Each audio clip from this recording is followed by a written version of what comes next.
Lo que no sabías, lo que no imaginabas. Los sábados de 10 a 12 de la noche en Terra Incógnita. Noticias, misterio, historia, ciencia, cultura. Recuerda, todos los sábados de 10 a 12 de la noche, zarpa con nosotros, rumbo a Terra Incógnita.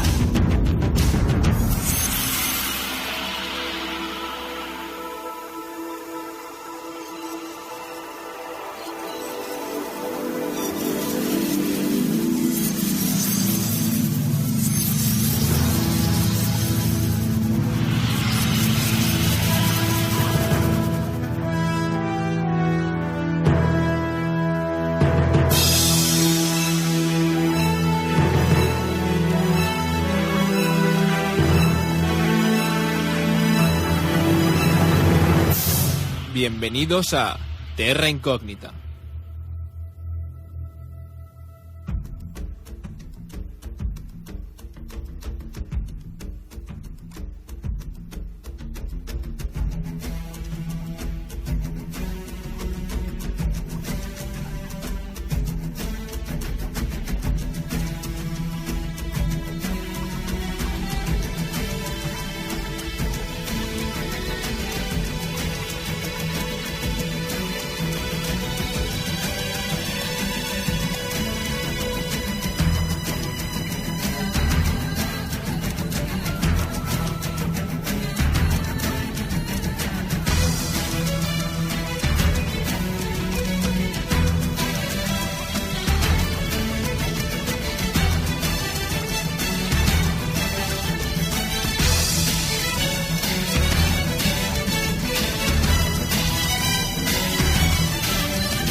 Pues bienvenidos una semana más a Terra Incógnita, vuestro programa del misterio y de los enigmas de este mundo en el que vivimos y que nos gusta pues intentar estar cada día un pasito más cerca de hallar una explicación para dichos fenómenos.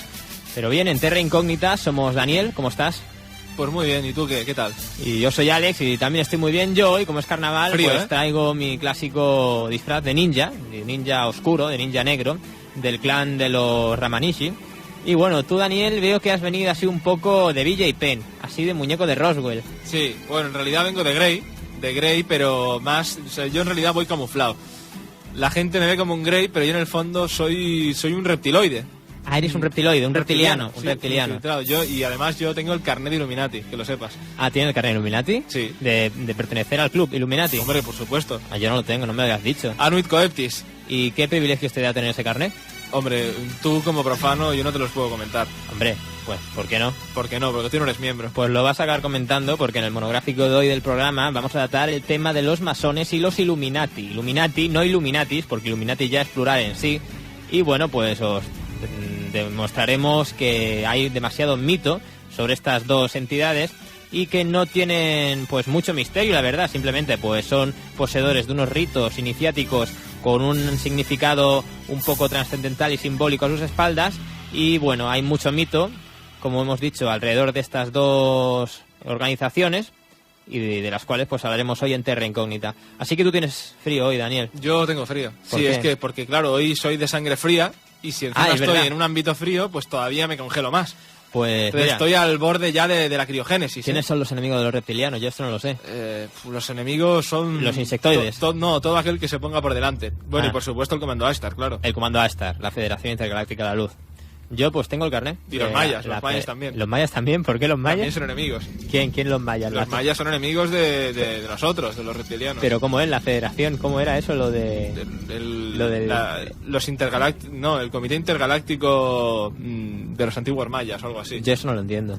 Sí, esto claro, como son enemigos no les doy mucha importancia. No le veo mucha importancia. Estas coñas que estamos haciendo aquí ahora Daniel y yo es que hemos recibido un mail de nuestro amigo Celades Rex, que es un nombre críptido, allá donde los hay, es Celades Rex, es criatura potente, que nos invitaba al primer congreso anual sobre grandes maestros espirituales y magos, ¿cómo era? Sí, también de ciencia y espíritu y demás.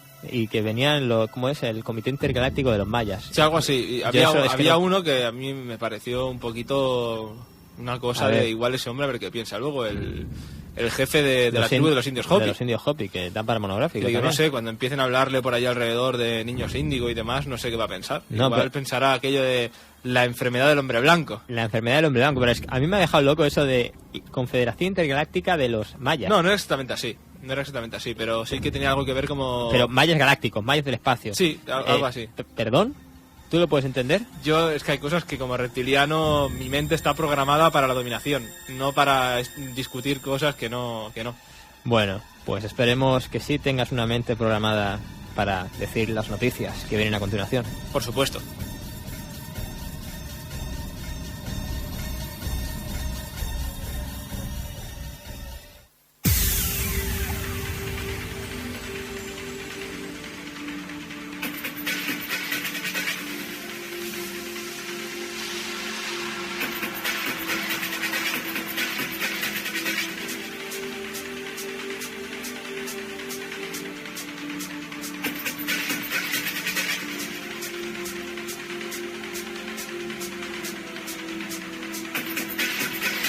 Pues a ver, reptiliano, ¿cuál es tu primera noticia? Pues mi noticia viene de Líquenes. Viene de Líquenes porque esta semana publicábamos en nuestro blog de Terra Incógnita pues una noticia que habíamos obtenido a través de Europa Press, que en un principio pues parecía la típica noticia científica sin más, pero que contiene, digamos, unas implicaciones que son no poco interesantes. Y la verdad es que la noticia ha generado bastante debate en nuestra página de Facebook.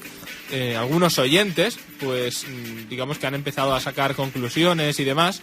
Y bueno, pues se ha originado ahí una discusión o una especie de pequeño debate, pues bastante interesante, ¿no? Y que trasciende al final la noticia. Pero bueno, para no marear mucho a los que no hayan conocido previamente la noticia, vamos a ella.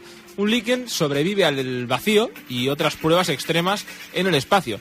Mientras en la Tierra se pueden encontrar organismos vivos prácticamente en cualquier parte, desde los abismos de los océanos hasta en la cumbre de las montañas más altas. Incluso en los desiertos extremadamente secos y los fríos glaciares pues albergan alguna forma de vida. Bueno, recientes descubrimientos en unas muestras de meteoritos marcianos han aportado pruebas cada vez más convincentes de que también podría haber existido vida en el planeta vecino, por lo que quizás también haya alguna forma de vida en la superficie roja de Marte. El objetivo es comprender mejor el origen, la evolución y las adaptaciones de la vida y poder aportar una base experimental a las recomendaciones para la protección planetaria, explica René Demetz, un biólogo que trabaja para la ESA, la Agencia Espacial Europea, que desde hace más de 20 años pues apostó por la investigación astrobiológica para averiguar cómo sobreviven los organismos, en este caso terrestres, a las condiciones ajenas, a las condiciones del espacio. Bueno, pues así, el contenedor Expose es el experimento más reciente y fue lanzado a la Estación Espacial Internacional en febrero de 2008 en el transbordador espacial Atlantis y traído de vuelta a la Tierra en el Discovery el pasado mes de septiembre. Bueno, en total 664 muestras biológicas y bioquímicas fueron expuestas a las condiciones espaciales pues durante 18 meses. La Agencia Espacial Europea explica que Expose es una caja del tamaño de una maleta con 2 niveles y 3 bandejas experimentales, en cada una de las cuales hay 4 huecos cuadrados. De las 12 cajas, todas menos una, albergaron diferentes muestras biológicas y bioquímicas en pequeños compartimentos. 2 de las 3 bandejas fueron expuestas directamente al vacío del espacio, mientras que la tercera contenía un gas en su interior que simulaba la fina atmósfera marciana, compuesta, eso sí, básicamente por dióxido de carbono. La ventana que protegía estas, vamos a llamarlas, muestras marcianas, también disponía de un filtro óptico que imitaba el espectro de la radiación del Sol en la superficie de Marte. El experimento estaba dividido en 2 niveles con muestras similares, de forma que el nivel superior estuvo expuesto a la luz solar y el inferior permaneció a la sombra, según informó la Agencia Espacial Europea en un comunicado. Estos líquenes de Santoria elegans volaron a bordo del Expose y son los mejores supervivientes que conocemos, explica Demetz. Los líquenes son organismos macroscópicos formados por la simbiosis entre un hongo y un organismo fotosintético, comúnmente pues una alga o una cianobacteria. Los líquenes se suelen encontrar en los lugares más extremos de la Tierra. Cuando se les pone en un entorno que no les gusta, pasan a un estado latente y esperan a que las condiciones mejoren. Una vez que los devuelves a un entorno adecuado y les das un poco de agua, siguen viviendo como antes, precisó. El hecho de que organismos vivos logren sobrevivir a las condiciones hostiles del espacio parece apoyar la teoría de la panspermia, que, bueno, sería pues formas de vida que se diseminaron pues de un planeta a otro o incluso entre sistemas solares. Los cabos sueltos de esta teoría se encuentran ahora en la llegada al planeta, porque ninguna forma de vida puede sobrevivir a una reentrada en una atmósfera, explica Demetz, quien, sin embargo, señala que puede que las condiciones sean más favorables aún en el interior de un meteorito, por lo que ahora están planteándose realizar un experimento astrobiológico durante el retorno a la Tierra. Pues, ¿quién fuera Líquen, no? ¿Quién fuera Líquen? A mí no me gustaría ser Líquen. ¿No? Pero, no. Oye, tú date cuenta de de que de repente podías hacer una hibernación, pero total, o sea, claro, estando en el vacío, sin oxígeno, sin agua, sin nada, y sobrevivir hasta que vuelvan a darse las condiciones. La invasión de los ultracuerpos. Pues sí. Así empezó todo. A lo mejor alguna forma de vida extraterrestre llegará a nuestro planeta en forma de ser, pues como hemos dicho, en estado latente, hibernando, una espora quizás que se meterá por nuestros orificios nasales y ahí ya germinará, ya hará la panspermia y será pues un organismo parasitario que controlaría nuestro sistema nervioso y a partir de esa especie de simbiosis establecida entre el organismo extraterrestre en forma de espora y nosotros, controlarían el mundo de extraterrestres. ¿Qué te parece? Pues me parece que no tienen nada que hacer contra los Illuminati. No, me parece que no tienen nada que hacer con los Illuminati porque los Illuminati cuentan con ese gran artefacto de poder llamado el Ojo de Dios o la cumbre de la pirámide inacabada, que es capaz de reventar pues cualquier amenaza extraterrestre e incluso pues reptiliana. Bueno, ojo, y cuentan con dos aliados clave, que son los Anunnaki y los Necrones. Es que es el ejército intergaláctico, pero el eje del mal, el eje del mal. Sí, pero es para hacer un videojuego, para hacer enemigos de Nos estamos enrollando, Daniel. Me parece que nos estamos enrollando en exceso. Y vete con la siguiente noticia. Sí. Estamos hoy de cachondeo, nos tenéis que perdonar porque es carnaval. Y bueno, también en Europa Press encontramos una noticia que el titular reza de esta manera, y es que se han identificado los procesos cerebrales que gestionan los silencios del lenguaje hablado. Esto puede parecer así un poco, pues, contradictorio. Los silencios del lenguaje. Pues es lógico de entender, después como veremos. Investigadores de la Universidad de Oregón, en Estados Unidos, han descubierto los mecanismos cerebrales que procesan el inicio y final de lo que escuchamos. Este trabajo, que se publica en la revista Neuron, identifica como distintos los dos circuitos que gestionan el sonido y los silencios que forman parte del lenguaje hablado. Estos científicos han aislado un canal de procesamiento de sinapsis independientemente en la corteza auditiva del cerebro, que se encargaría, en concreto, de desactivar el procesamiento del sonido en determinados momentos. Esta regulación sería vital para escuchar y comprender el discurso hablado. Este descubrimiento es contrario a una asunción mantenida a lo largo del tiempo sobre que la señalización de la apariencia de un sonido y su posterior desaparición se gestionan a través del mismo mecanismo. Según apunta Michael Burr, el coautor de este estudio, el hallazgo apoya una teoría que se viene diciendo pues en los últimos años que hace referencia a distintas vías para este proceso y podría conducir a futuras terapias como mejoras en los dispositivos auditivos. Según sus propias palabras, él dice que parece que existe un canal separado por completo que va del oído al cerebro y que está especializado en procesar cuando se detiene el sonido. Bueno, pues estos dos canales finalmente se unen en una región cerebral, supuestamente, según este estudio, llamada corteza auditiva, situada en el lóbulo temporal. Bueno, esto sí, pero que existan estos dos canales, pues es lo que no se tenía la certeza de que pudieran existir. Bueno, los investigadores en sus experimentos han controlado la actividad de las neuronas y sus sinapsis de conexión mientras se exponía a ratas, como no, a destellos de tonos durante milisegundos y examinaron las respuestas antes y en el inicio y en el final de un sonido. Evaluaron así varias longitudes, frecuencias de sonido en una serie de experimentos. Estos resultados mostraron que un conjunto de sinapsis respondían muy fuerte al inicio de los sonidos, pero un grupo diferente de sinapsis respondía a la desaparición repentina de los sonidos. No se producía solapamiento de ambos grupos de señales y el final de un sonido no afectaba la respuesta a un nuevo sonido posterior, por lo que se refuerza la idea de canales de procesamiento separados. ¿Qué te parece? Hombre, pues me parece... Me ha dejado loco. Me ha dejado bastante loco. Me ha dejado bastante loco porque tú ya sabes que estas cosas así técnicas, a nivel entre lo científico técnico y lo medicinal, pues te dejan así un poco, te coge el nuble en la mente.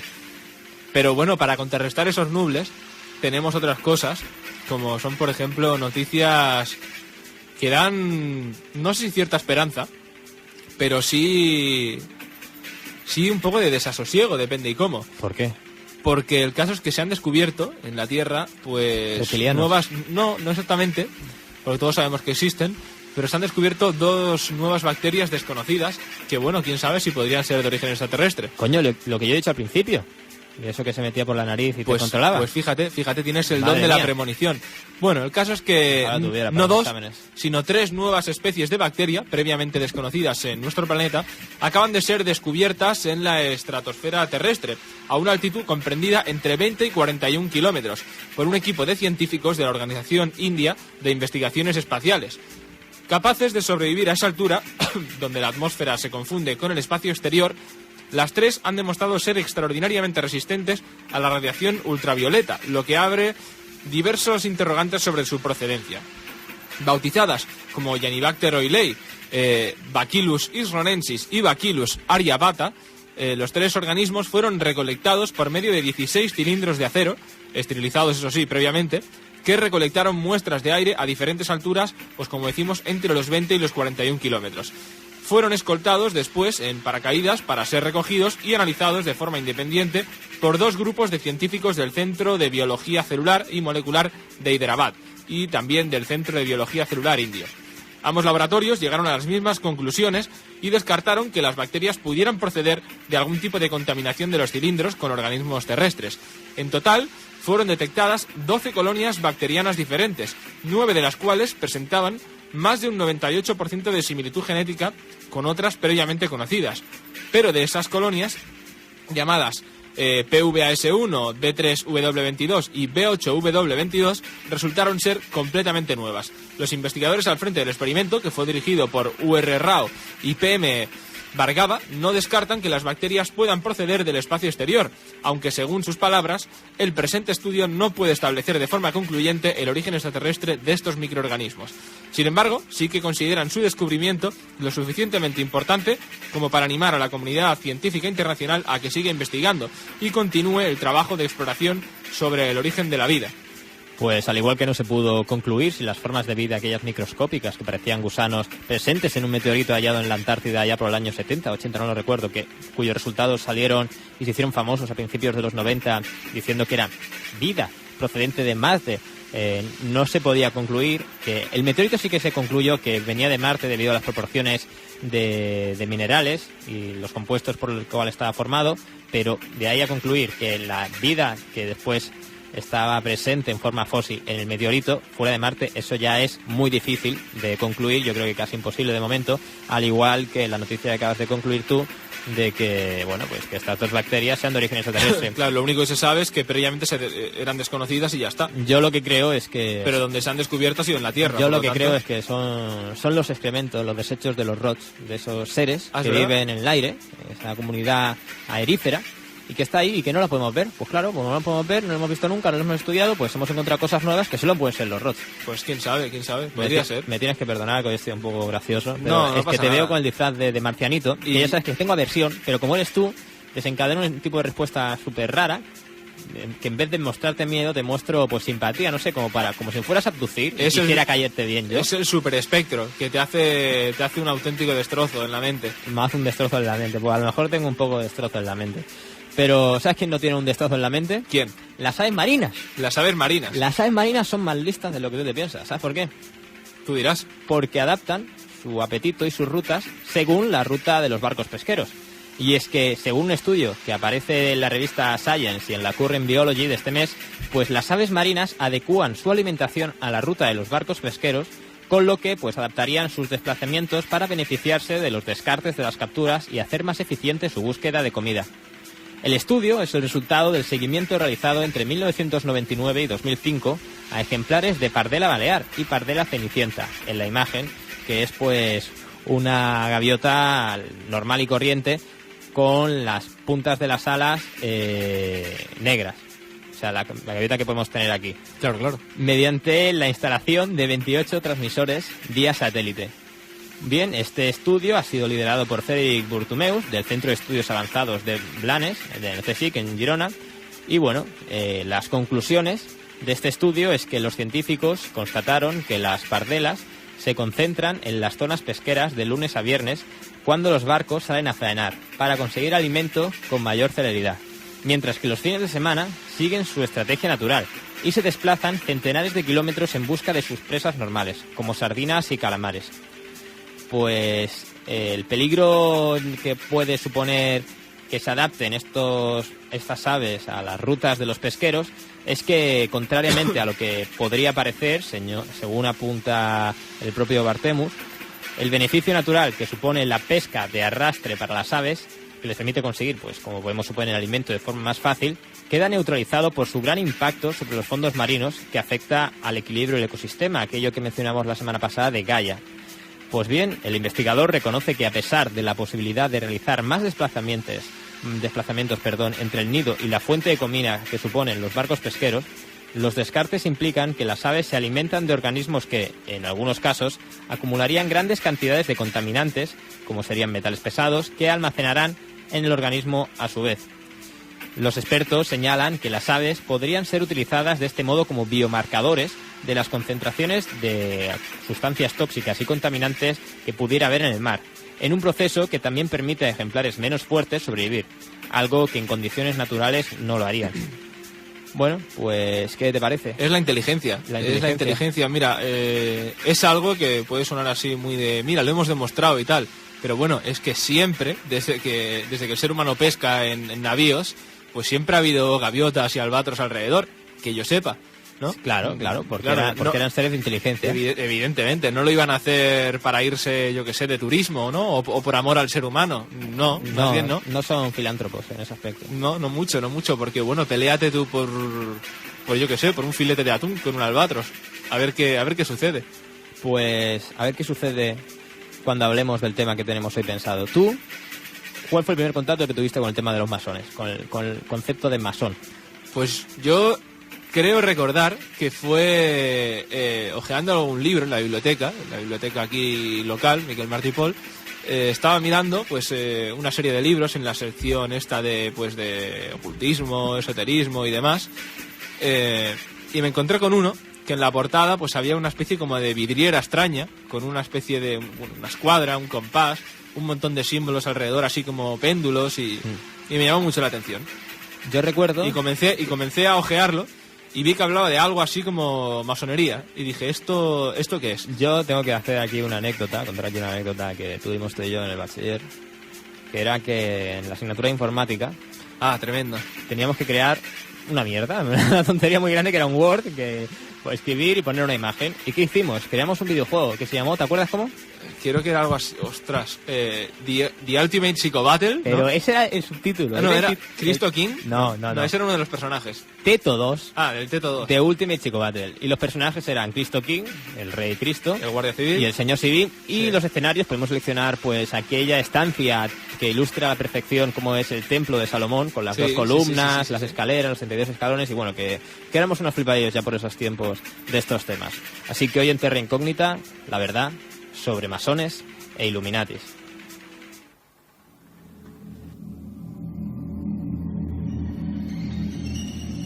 Si te interesa lo sorprendente, lo inquietante, lo inexplicable o lo desconocido, no faltes a tu cita semanal con los monográficos de Terra Incógnita.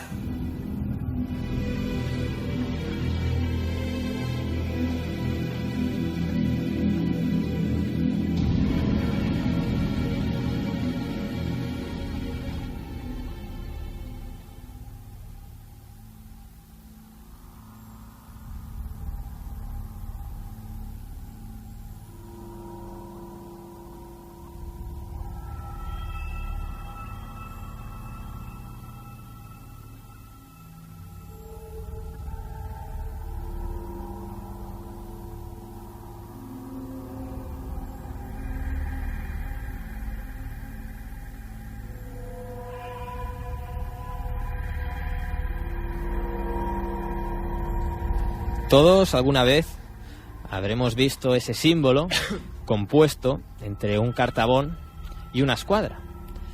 Que viene un cartabón y una escuadra.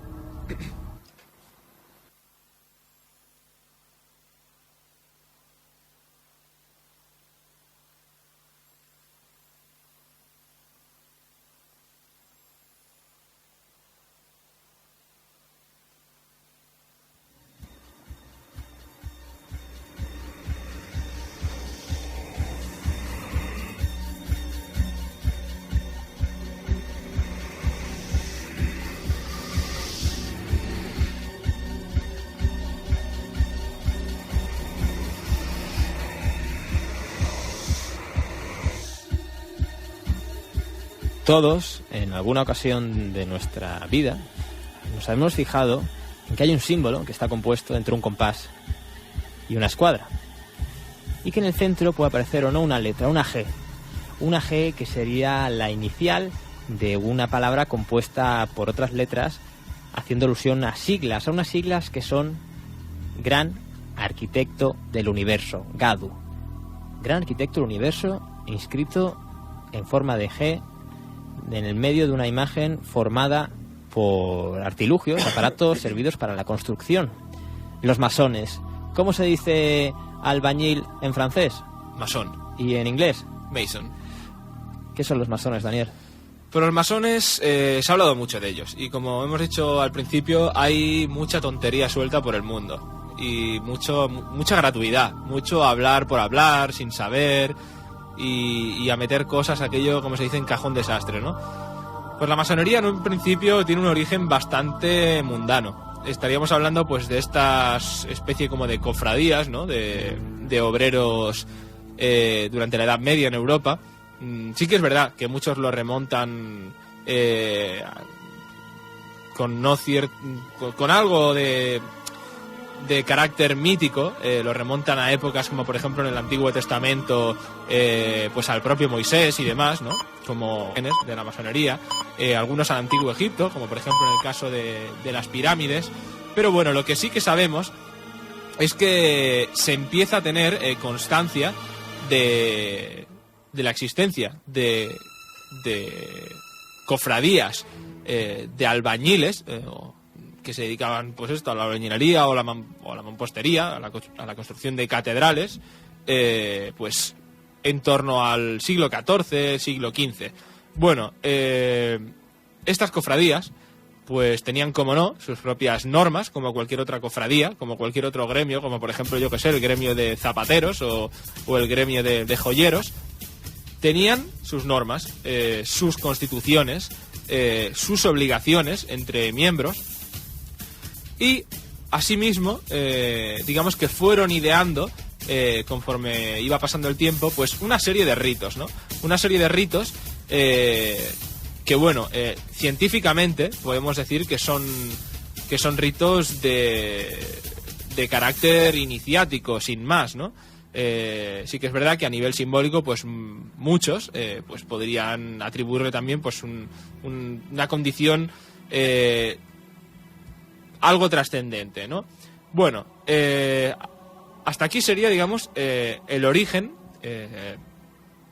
digamos, real, ¿no? De la masonería como algo dedicado a una labor, digamos, profesional. Pero es a partir sobre todo del siglo XVII, cuando, digamos, va cambiando el modelo económico en Europa, y sobre todo en el Reino Unido, que fue, pues digamos, la nación que más se desarrolló a nivel económico e industrial en la edad moderna europea, fue la que primero comenzó a dar grandes pasos. Pues ya estas confraternidades de albañiles que se habían dedicado pues a la construcción de catedrales y demás, ya no tenían, digamos, no eran tan imprescindibles para la sociedad. Bueno, ¿qué ocurre? Que empiezan a admitir en el seno de su sociedad, de su organización, a pues clientes, a buenos clientes, a otro tipo, por ejemplo, de profesionales, pero que eran amigos y demás, y los hacen miembros, pues, de esto, ¿no? De su cofradía. Bueno, el caso es que esto va sucediendo a partir del siglo XVII y cada vez se va dando ya más importancia no al hecho de que uno fuera albañil, sino a los rituales que se habían ido desarrollando y que probablemente comenzaron a nacer, pues esto, a lo largo de la Edad Media y sobre todo a partir de los siglos XIII con el gótico y demás. Bueno, es en el siglo XVIII cuando podemos decir que nace realmente la masonería tal y como la entendemos. En el siglo XVIII, en Escocia, en Inglaterra también, surgen lo que llamaríamos a partir de entonces la masonería simbólica, o en inglés, que la diferencia es más clara, hasta entonces digamos que había sido la masonry, ¿no? La albañilería, y desde entonces pasa a llamarse free masonry, o sea, masonería libre, ¿no? Libre en ese sentido no de nadie, sino libre de oficio. A partir de entonces ya no se dedicarían a la construcción de templos físicos, sino a la construcción, de por decirlo así, del templo humano. Había pasado de dedicarse, pues esto, a la construcción de cosas materiales, a un trabajo de tipo más filosófico, de tipo más simbólico.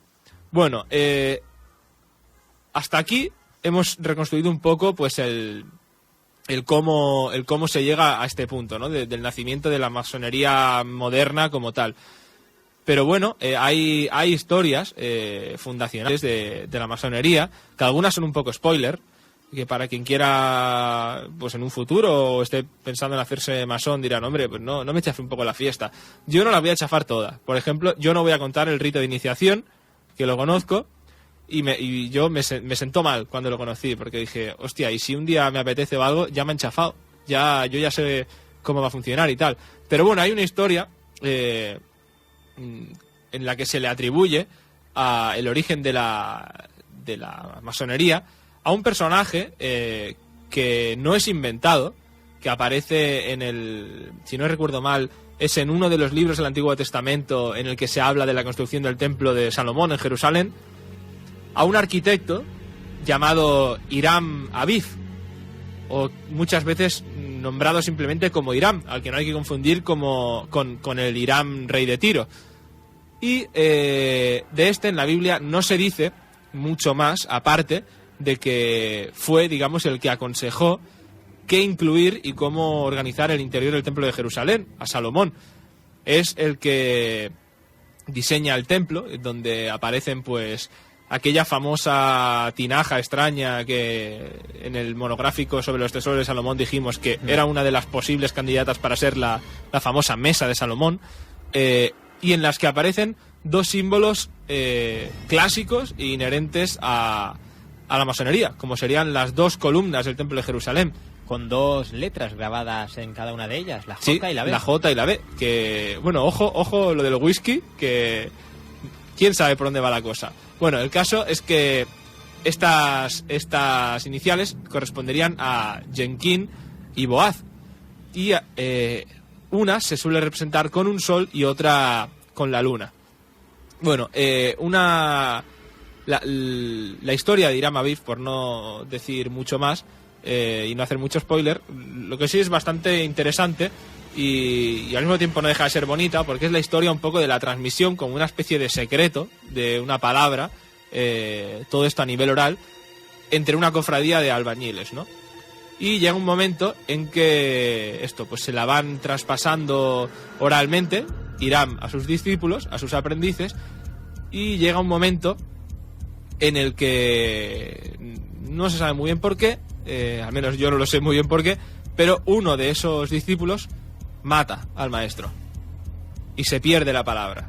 Y desde entonces la tradición ahí se inicia, ¿no?, de que la masonería, su deber, entre otros, es recuperar la palabra perdida, esa palabra trascendente, ¿no? Como nosotros nos gusta decir a veces, el enigma humano, ¿no? El enigma humano. El enigma humano. Bueno, otra cosa que siempre sucede, por ejemplo, en los templos masónicos, y que mucha gente se preguntará, bueno, ¿y por qué? Esa insistencia en el Oriente, ¿no? Muchos de las, digamos, de las grandes logias, que bueno, los masones, digamos, que se conforman en en logias, ¿no? Que muchas veces la gente piensa, bueno, logia es el edificio. No exactamente, el edificio es el templo o digamos el lugar de reunión. La logia en sí son los miembros que conforman esa organización, que son independientes, que están agrupadas, eso sí, bajo una gran logia, pero suelen ser pues de 8 miembros, 12 miembros, no mucho más. Claro, porque entendemos templo como una referencia simbólica al lugar donde se reúnen. Bueno, es que en principio está inspirado en el templo de Jerusalén. Del templo de Salomón, ya, pero por eso simbólico. Obviamente, claro, ni en el templo de Salomón en Jerusalén, ni no hay más templos por ahí alrededor del mundo donde se hagan cónclave esta gente. Esta gente, los masones, ¿les podría denominar club? Bueno, club probablemente a un masón le parecería bastante ofensivo, porque no... Es que también no, lo más general, claro, que la gente conoce a los masones es con el nombre de que es una secta. Sí, es que, claro, se le han llamado muchas cosas. Por ejemplo, un club. ¿Por qué no es un club? Porque no es un lugar de reunión de colegas que comparten una serie de gustos sin más. O sí, comparten una serie de conocimientos, que el conocimiento también... Bueno, yo diría que más bien comparten una voluntad de algo, ¿no? Una voluntad, no seamos aquí siniestros ahora, sino una voluntad de iniciarse, pues digamos, en una serie de conocimientos, o por qué no decirlo así, como el que se hace motero, oye, cada uno hace lo que quiere, pues un estilo de vida, sí, una manera de vivir la vida y de verla. Porque yo, Daniel, siempre he interpretado que los masones sería un tipo de gente que sienten pues una especial afición por un conocimiento más allá del conocimiento mundano, un conocimiento no relacionado pues con el saber cosas, sino con un saber cosas para tener un saber vivir y una especie de trascendencia personal y espiritual superior al resto de la gente. Bueno, por ejemplo, a ver, esto ¿iría desencaminado? Sí. No, es cierto. Esto tiene que ver, por ejemplo, con los principios, ¿no? De la masonería. Bueno, en principio, lo que ocurre, por ejemplo, dentro del trabajo en logia, por decirlo así, esto la verdad es que hubiera sido perfecto poder haber contado con algún masón para poder hacer ese tipo de preguntas, pero bueno, no tuvimos tiempo y demás, y tenemos que estar aquí pues ambos servidores haciendo lo que podemos. Pero bueno, yo por lo que me he podido informar y lo que he hablado pues con alguno de ellos, con algún masón, el trabajo en logia pues trabaja a nivel de una serie de ritos simbólicos que suelen ser bastante, digamos, fijos, ¿no? No es una cosa que cada uno vaya haciendo pues en el orden que le da la gana y demás. Y al final de esa serie de ritos, que yo evidentemente no conozco, al no ser masón... Conoces el rito iniciático, eso sí, la ceremonia iniciática, sí, que no lo vas a decir. No lo voy a decir. ¿Pero está relacionado con... no lo puedes decir tampoco? Bueno, yo siempre lo comparo como una especie como de un pasaje, y no quiero frivolizar con esto, pero es la imagen que más me viene a la cabeza, como si fuera un pasaje en una feria, de una atracción, que tú vas con los ojos tapados y van pasando una serie de cosas. Venga, dilo. No, y al final, esto es cuando previamente ya te han aceptado, al final, antes de que te quiten la venda de los ojos, tú decides si quieres convertirte en un miembro, ya que ellos te han aceptado, o si por el contrario te lo has pegado mejor y no quieres. Entonces, pues amablemente te invitan a que te acompañan fuera de ese salón del templo. Y a días muy buenas. Te quitan la venda, sí, sin que tú hayas visto nada de lo que había alrededor. Y pues nada, oye, muy bien, no hay ningún problema, ya está, la cosa queda así. Porque, oye, yo he visto, por ejemplo, la película de Blair Witch Project, que se presenta, pues, no sé si son masones, no lo recuerdo, pero sí una sociedad que intenta imitar algo por el estilo a las costumbres masónicas. En Blair Witch Project. En Blair Witch Project o Blair Witch Project. Sí, ya me estaba pillando aquí una confusión grave. Yo que tengo eso que has dicho tú antes, el destrozo mental. El destrozo. Quería decir I was shot. Vale. ¿Vale? Esas, las bueno, yo diría que hay ensotanados, bastante poco de relación, ¿eh? Y hay pues una especie de orgías que se montan ahí la gente. Orgías que también aparecen en libros, novelas, como sería el Código Da Vinci. ¿Qué hay de cierto en que en los templos, en las logias masónicas se montan orgías? Yo creo que ¿hay algo de verdad en todo esto? Yo creo, a ver, que no. Y te voy a dar dos razones. Primero, que ninguno ha declarado eso. También podríamos decir, bueno, se lo ocultaría. Bueno, vamos a ver una cosa. Porque la masonería, mucha gente tiende a pensar que todo es lo mismo, todos están ahí muy de acuerdo, todos son como una piña y tal. Bueno, dentro de la masonería hay dos corrientes, ¿vale? Una sería la que sigue al nacimiento de la gran logia de Inglaterra, a principios del siglo XVIII, y que las logias que se agrupan alrededor de esa son, digamos, las que se autodenominan regulares, ¿no? Y que, para no desvirtuar a las otras, que no se, digamos, unan a esta forma de verlo, pues las llamaremos tradicionales o tradicionalistas. Y luego hay otras, cuyo principal exponente sería pues el Gran Oriente de Francia, que se denominan a sí mismos como liberales o adogmáticos, que vamos a llamarlos, pues no sé, de otra manera que sea... bueno, da igual, es que aquí sería meterse en cuestiones de debate, de términos y demás. Pero bueno, ¿cuál es la diferencia entre ambas? Por ejemplo, la tradicional exige a sus miembros la creencia en un tipo de ser supremo, por ejemplo, ¿vale? O sea, por ejemplo, un ateo o un agnóstico no podría ser masón tradicional. Otra cosa es que, por ejemplo, los juramentos, los ritos y demás siempre tienen que estar presididos por lo que ellos llaman, por ejemplo, el volumen de la ley sagrada, ¿no? Que, bueno, en la mayoría de casos de Europa, pues es la Biblia, pero podría ser también, por ejemplo, pues la Torá, o, ¿por qué no?, también, pues el Corán. Depende de la religión que profesen la mayoría de sus miembros. Otra cosa es que, a pesar de lo que mucha gente cree, en la masonería están, al menos mientras estén reunidos en logia, es decir, en el momento trascendente, mientras hacen los ritos, está terminantemente prohibido hablar sobre política o sobre religión. Es una cosa que no, o sea, cuando se reúnen para lo que se reúnen, van a hacer los ritos y demás, y luego ya cuando se vayan a comer o lo que quieran, ya cada uno a su casa que haga lo que quiera. Bueno, y una cosa muy importante, que no se reconoce o no se acepta a mujeres. Esa es una cosa que ha venido sucediendo... Eso en un principio. No, en un principio no. Estamos hablando de la masonería tradicional. Vale. Que a día de hoy siguen existiendo estas divisiones. Vale. Y luego, como decíamos, pues está esta masonería autodenominada liberal, en la que se dice que no es necesario creer en ninguna entidad, digamos, suprema. No se exige la creencia en esto. Y además se aceptan mujeres. Vale, hay mujeres que pueden ser ordenadas masonas. Y luego una última cosa, y es que no son tan estrictos en cuanto a la prohibición de hablar sobre religión o política dentro de las tenidas, que son las reuniones que se hacen y en las cuales tiene lugar el rito. Y eso sí, que no lo había dicho antes, después del rito tiene lugar cada uno de los miembros, digamos que por semana, hace un trabajo. Un poco como si estuviéramos en el colegio, en la universidad. Deberes. Un trabajo, los deberes, que simbólicamente serían pues como los trabajos que hacían los antiguos canteros, por decirlo así. Y en esos trabajos, en principio, se discute sobre temas éticos o filosóficos o morales, pero siempre prohibida la política y la religión, a excepción de, en esta segunda corriente más liberal, que se tolera hasta cierto nivel pues hablar de ciertos asuntos políticos o religiosos. Porque, Daniel, has dicho que en la masonería tradicional las mujeres no serían aceptadas a pertenecer a ella. ¿Eso por qué?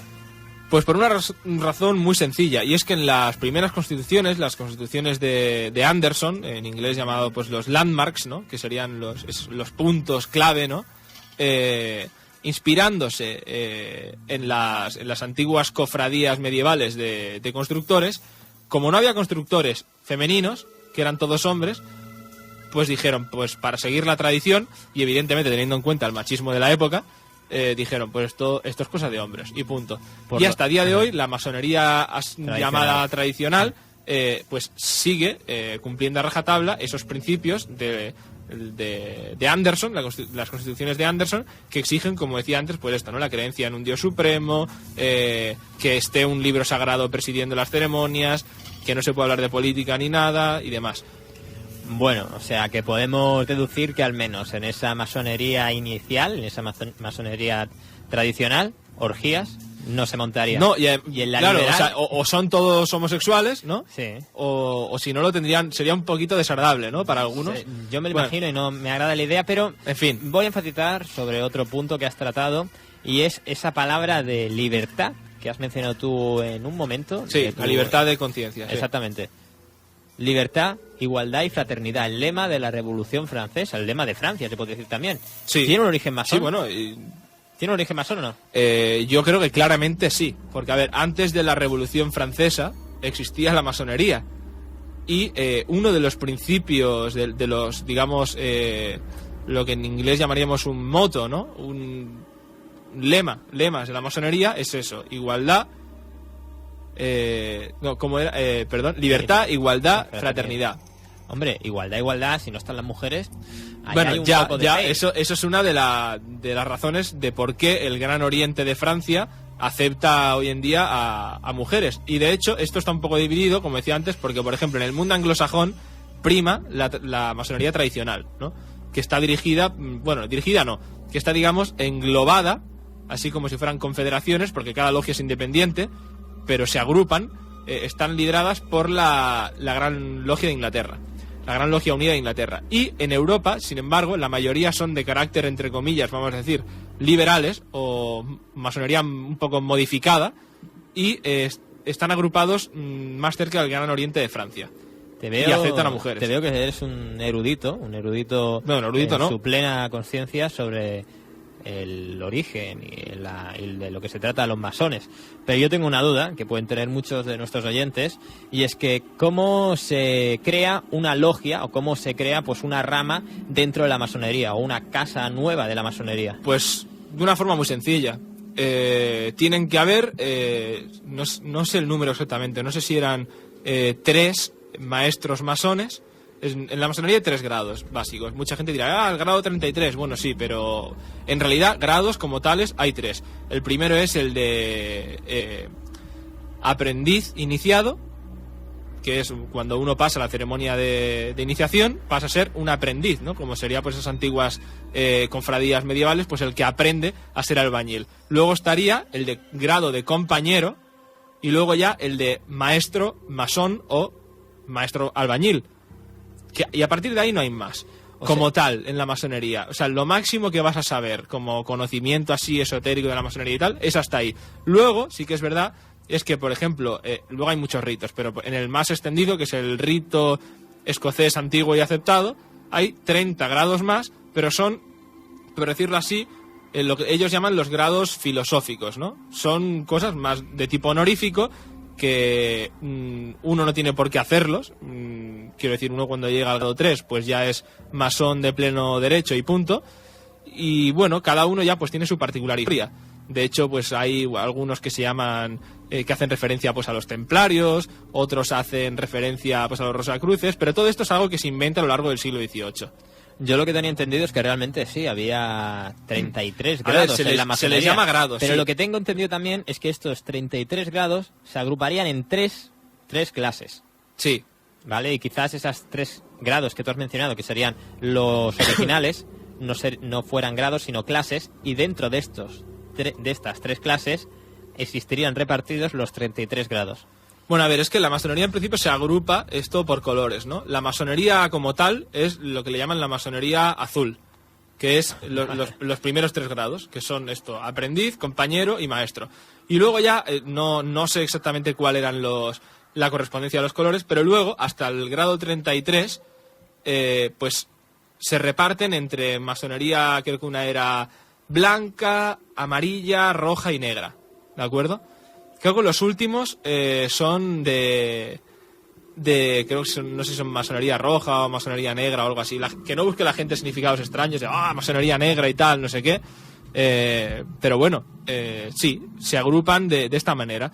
Lo que supongo que te referías tú, a lo de diferentes ramas y tal, es a los ritos. Puede ser. Que bueno, se dice que existen pues el rito de Memphis, el rito... Memphis... El rito egipcio. Sí, el rito egipcio. Porque muchos de los símbolos, como sería ese ojo Illuminati, el llamado ojo Illuminati, no sería sino una alusión al llamado ojo de Horus. Ritos hay muchos. Por ejemplo, el más extendido, que es el rito escocés antiguo y aceptado. Luego está el rito de York, el rito sueco, en fin, hay muchísimos, ¿no? Pero esto no dejan de ser más que... Igual puede parecer un poco ofensivo para si hay uno de nuestros oyentes que sea masón, pero yo lo definiría algo así un poco como máscaras, no en el sentido despectivo, sino que cada rito tiene su forma de parafernalia de comunicar o de expresar pues su simbología más trascendente. Y cada rito pues trabaja pues con una serie de símbolos añadidos que nunca excluyen a los símbolos básicos de la masonería que están presentes en los primeros 3 grados. Y una cosa curiosa, que mucha gente no sabrá, y que antes quería decir al principio, que es esta insistencia de el oriente, el oriente. Bueno, el oriente es de donde nace el sol, donde viene el sol, que es esa alegoría de la iluminación del ser humano y demás. O del nacimiento de todo. O del nacimiento. Porque bueno, cuando uno se inicia en la masonería, tiene lugar una especie como de muerte simbólica, ¿no? En la ceremonia de iniciación. Que la gente no se asuste, quiero decir, no va a pasarle nada. Simplemente eso es como que uno... la persona que había sido hasta ese momento se transforma, muere y renace más completa, por decirlo así. Pero lo que decía esto de esta obsesión con el oriente y demás, hay un dato muy curioso que bueno, siempre se ve de una manera muy trascendente, ¿no? Esto de todos los templos masónicos están orientados al este. Es cierto, pero tiene una explicación muy sencilla, o al menos yo soy partidario de esta. Quizá pues un masón pues diría, oye, no, pues te equivocas. Yo lo invito a que lo haga si ha de corregir. Pero según tengo yo entendido, los masones medievales, los albañiles, tenían por costumbre en el tiempo libre de los ratos que habían dedicado a la construcción, cuando paraban para comer o lo que fuera, paraban en el campamento que tenían montado, donde estaba teniendo lugar la construcción, yo qué sé, pues de la catedral de turno o lo que fuera, o en el monasterio, se sentaban en una especie de choza que tenían construida siempre al este, por una razón muy sencilla, porque junto a esa choza tenían las piedras acumuladas para ir utilizando de material de construcción, y como el sol aparece por el este, tengamos por caso que parasen a la 1 para comer, el sol había estado calentando esas piedras, y se sentaban en las piedras para no pasar frío mientras estaban descansando. De ahí esa insistencia de que los masones estuvieran siempre en un inicio, pues se reunieran siempre en dirección al este. Por eso es donde nacía el sol. Has mencionado antes 2 palabras que mucha gente seguramente pensarán que están relacionadas con los masones, y es la de templario y Rosacruz. ¿Es que acaso los masones tienen en sus fundamentos algunos principios propios de los templarios y de los rosacruces? ¿O no tiene nada que ver? Yo creo que a grandes rasgos no tiene nada que ver. Por ejemplo, en el caso de los templarios, es que, a ver, aparte del grado 3, 30 grados son muchos grados. Entonces hay que inventar, y es que es así, fueron inventados en el siglo XVIII, hay que inventar una serie de símbolos, de contenidos, de parafernalia, de referencias, y hay que inventarlos entre comillas un poco para allá, porque se tienen que hacer uso de ellos. Y se empezó a buscar cosas que estuvieran en el imaginario colectivo, que tuvieran ciertas referencias algo esotéricas en la mentalidad del siglo XVIII. Y como no, pues siempre estaban ahí pues los templarios, que siempre han estado envueltos en ese misterio y demás. Y además, pues, ¿por qué no? Los templarios, que eran esa orden de monjes guerreros que se dice que tenían pues ese conocimiento esotérico, ¿no? Aparte del conocimiento exotérico con X, que era pues la ortodoxia del cristianismo. Y quizá ahí pues buscaron ese modelo, ¿no?, de caballero místico, ¿no? Y por eso pues en uno de los grados cogieron eso, ¿no? Igual que hay otros que no sé si se llaman algo así como caballero soberano de la Sagrada Orden del Templo de Jerusalén. Tienen todos nombres así de este tipo, muy largos y demás, como con mucho abolengo, ¿no? Que también hacen que uno, cuando toma ese cargo, bueno, ese cargo no, cuando uno adquiere ese grado, psicológicamente le afecte en el sentido de que no le han nombrado, yo que sé, secretario del barrio, ¿sabes? O sea, que es algo que suena y no olvidas, algo que te marca. Y de ahí yo creo que viene todo esto. El tema de los rosacruces, bueno, los rosacruces, muchos ya lo sabréis, es esa especie de organización esotérica, ocultista, secreta, de la que de la que se sabe únicamente a partir de un panfleto que empieza a circular en el siglo XVII, que creo que se llamaba, si no recuerdo mal, Fama Fraternitas Rosae Crucis, ¿sí? en 1614. Y bueno, a partir de ahí empezaron a salir otros textos como Confession Fraternitatis, The Chemical, bueno, en este caso traduciendo serían las bodas químicas de Christian Rosenkreuz.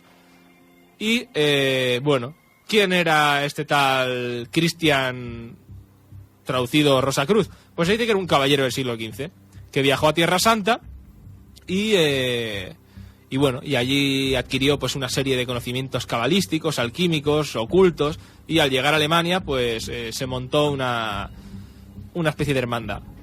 Y bueno, pues esto es para dedicarle a otro monográfico, pero bueno, pues allí empezó a surgir esta leyenda a partir del siglo XVII, que, ojo, podría haber sido perfectamente un bulo, una cosa así que de repente alguien empieza a circular, una leyenda urbana y ya está. Pero ha pasado a la posteridad.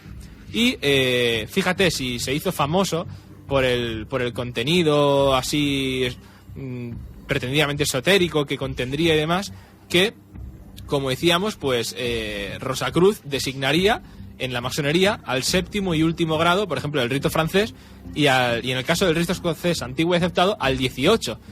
Y el nombre del título, ojo, sería Soberano Príncipe Rosacruz, Caballero del Águila y el Pelícano. Perfecto masón libre esto aquí la traducción sería bastante chunga. En inglés sería Heirdom of Kilwinning, ¿vale? Pero bueno, sí. Y los símbolos serían pues un pelícano, la rosa, como no, y la cruz. O sea que ya vemos que es todo se van recopilando tradiciones pues del esoterismo occidental y demás, y se van amalgamando, ¿no? Para construir, pues digamos, la fachada, ¿no? Que luego contiene pues el significado profundo de los ritos. Después, en la siguiente hora de Terra Incógnita, ahondaremos un poquito más en estos símbolos y la simbología propiamente dicho de los masones, y abarcaremos el otro tema del monográfico, que son el de los Illuminati. Así que, hasta ahora.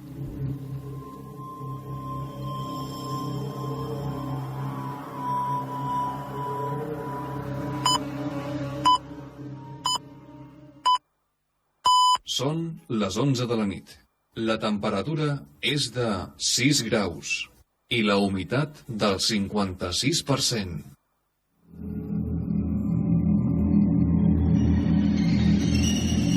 Si te interesa lo sorprendente, lo inquietante, lo inexplicable o lo desconocido, no faltes a tu cita semanal con los monográficos de Terra Incógnita.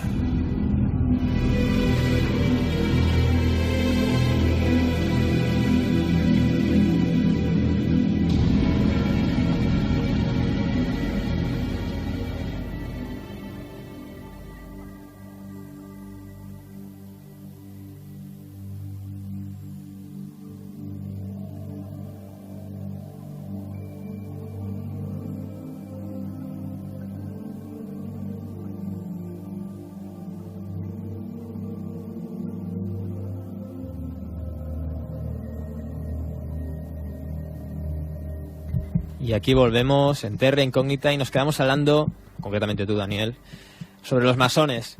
Y dimos a conocer unos símbolos. El principal y el primero que hemos dicho ha sido el del compás y la escuadra, que formaría pues esa especie de estrella de 6 puntas, dicen algunos, pero que no tiene nada que ver quizás, sino simplemente una referencia al origen de arquitecto, sí, de masón. Masón sería albañil, sí, que no me salía, de la masonería, y esa G en medio que haría referencia a su deidad, supuesta deidad, que sería pues un todo, el que todo lo hace y todo lo ve. Gadu, el gran arquitecto del universo, como ellos son arquitectos, pues su Dios tiene que ser arquitecto. En esta otra corriente de la masonería, que no exige que seas creyente ni nada, pues ese gran arquitecto pues podría ser, yo que sé, el principio básico, ¿no?, de la humanidad, o no lo sé, cualquier otra cosa. Es que esto es una cosa que está admitida ahí, pero cada uno la interpreta como quiere.